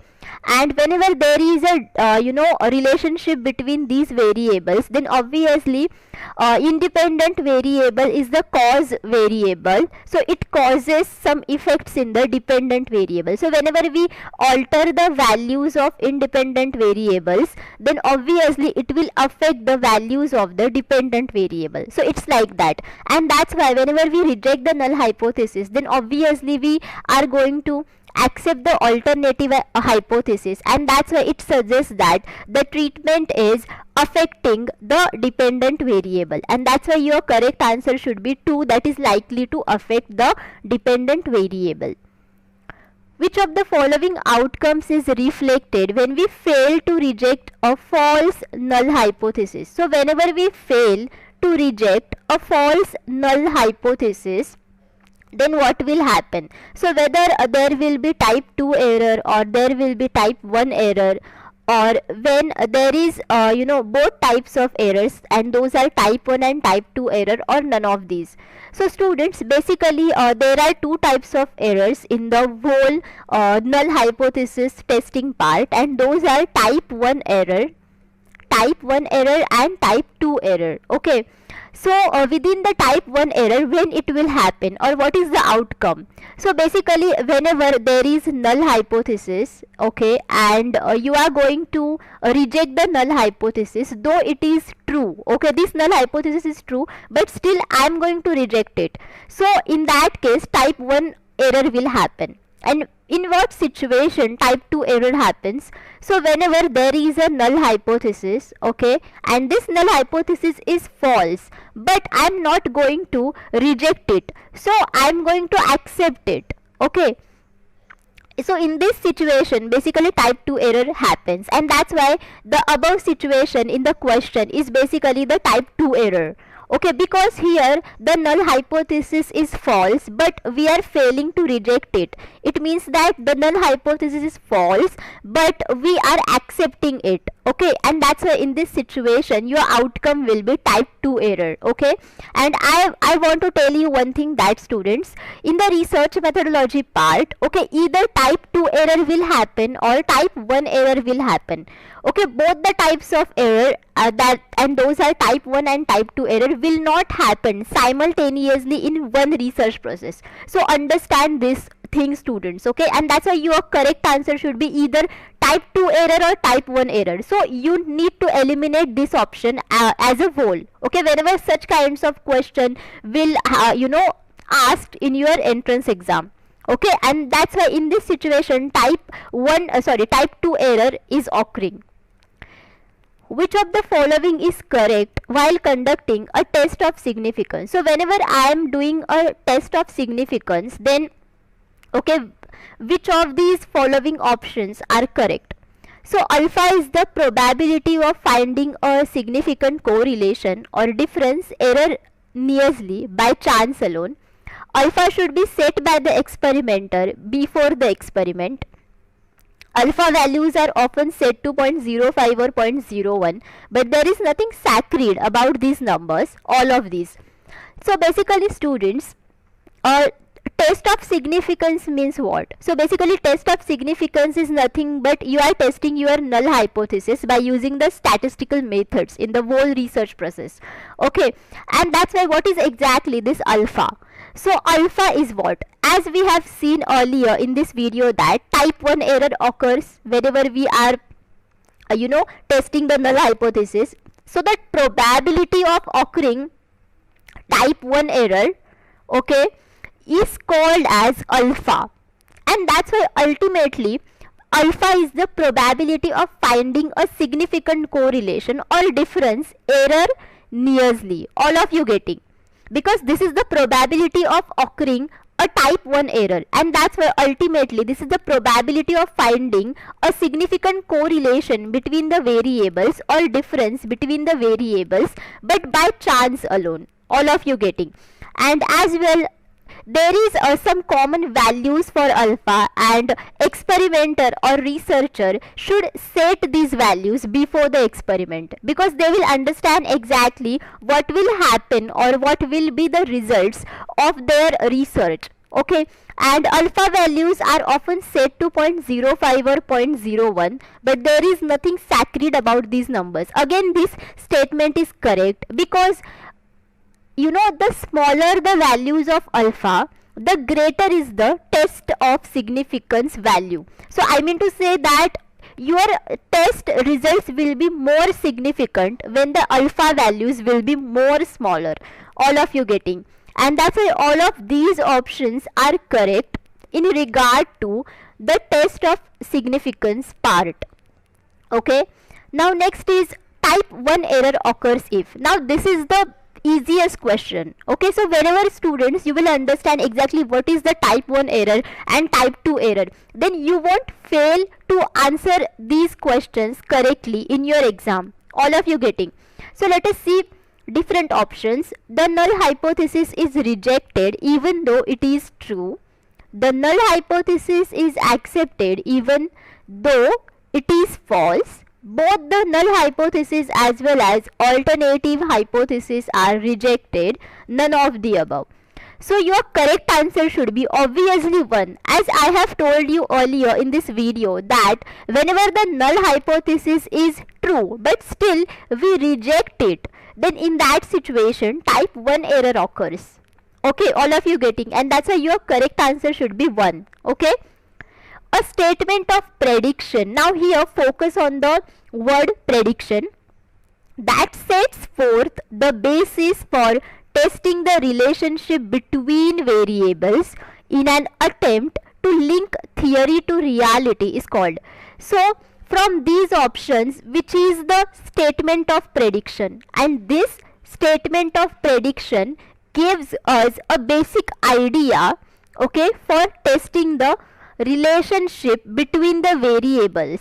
And as well, this is the statement of prediction, okay, and we are going to test this statement of prediction because we need to understand, okay, the relationship of the theory to reality. We are going to link the theory to reality. Okay, so this kind of statement of prediction is called as what? Whether it is random sampling, whether it is questionnaire, whether it is hypothesis, whether it is assumption. So all of you now understood that, students. Now the correct answer is hypothesis, because hypothesis is the statement of prediction. That's why I have told you that focus on this word prediction. So whenever you see prediction in the research methodology section, then it is nothing but the hypothesis. And one more thing is that hypothesis gives us the basic information, okay, about what? About the testing of relationship between the variables under study. And as well, this is the attempt to link theory part to the reality. All of you getting? And that's why your correct answer should be hypothesis, not assumption, because there is a lot of difference between hypothesis and assumption. Assumption is only the thing which comes after our intuitive thinking, but hypothesis is the proper prediction. It is a proper statement of prediction. This is not a intuitive thinking part. And as well, hypothesis includes the relationship between the variables, and as well, this is an attempt to link theory to reality, but assumption is not like this. All of you getting? And random sampling is the technique in the research process, okay, by using which we are going to select the samples from the target population. And questionnaire is the data collection method under which researcher asks the questions to the respondents and respondents give the answers to them. And that's why your correct answer should be 3. Okay, hypothesis must have.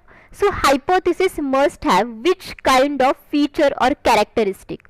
So whether it is testability, whether it is applicability, whether it is durability or measurement. So hypothesis must have testability. This is the most important characteristic hypothesis must have, because whenever hypothesis does not have testability, then how we are going to test it? By using the statistical techniques. And that's why hypothesis must have testability. Okay, and that's why we can test it by using statistical techniques, and finally we get the results, okay, whether the results will be significant or non-significant. All of you getting? And that's why hypothesis must have testability. It should be clearly, notify exactly what is the relationship between the variables. And hypothesis, it should have clarity as well. That's why your correct answer should be 1. To test a null hypothesis, a researcher uses. So whenever I want to test a null hypothesis, then what type of statistical technique I should use? So whether it is t-test or ANOVA or X square or factorial analysis. So in this situation, a researcher uses ANOVA. So let me tell you why. So t-test is the parametric test, as we have seen earlier in before videos, right? So this is the parametric test, and here there are two groups, group 1 and group 2, and we are going to find out the mean values of group 1 and group 2, and we are going to compare these values, okay, whether the values are different or equal. And by comparing these mean values, we will get the results of our research. All of you getting? And this is nothing but the t-test, and t-test is going to compare only two variables. Okay, by using the t-test we can only compare the two variables, okay, in a whole research process. ANOVA, what is this? So ANOVA is the extension of t-test. I mean to say, this is the test which is based upon t-test only, but this is the advanced t-test, okay. And here we are going to analyze the variance basically. Okay, this is the analysis of variance. And within the ANOVA test, we are going to compare the means of different groups. But here we can compare more than two variables at a time. And that's why ANOVA test is more favorable than t-test. Okay. And that's why researcher uses ANOVA to test null hypothesis, because sometimes in a research process there are more than two variables. So in that situation we need to use ANOVA, okay, than t-test. Okay, what is X square? X square is the chi-square test, okay, and chi-square test is a non-parametric test, and chi-square test is done to understand the difference between the expected values and the values that we get through our results basically, okay. And that's why to test a null hypothesis, researcher does not use chi-square test. Okay, researcher uses null hypothesis. And what is factorial analysis? So basically factorial analysis is the technique by which we reduces a large variable into smaller variable factor, and that's why it is called as a factorial analysis. So your correct answer for this question should be 2. Okay. Next is, if the null hypothesis is false, then which of the following is accepted? This is the easiest question, students.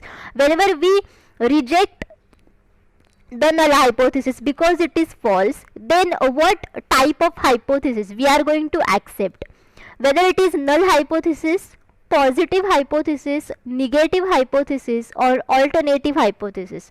So obviously students, whenever we are going to reject the null hypothesis and it is false, then in that situation we are going to accept the alternative hypothesis, which is also called as the research hypothesis, right? That I have told you earlier in this video. Okay, that's why your correct answer should be 4, that is alternative hypothesis. So students, thank you for watching this session. So if you have any doubts, you can ask me in the comment box.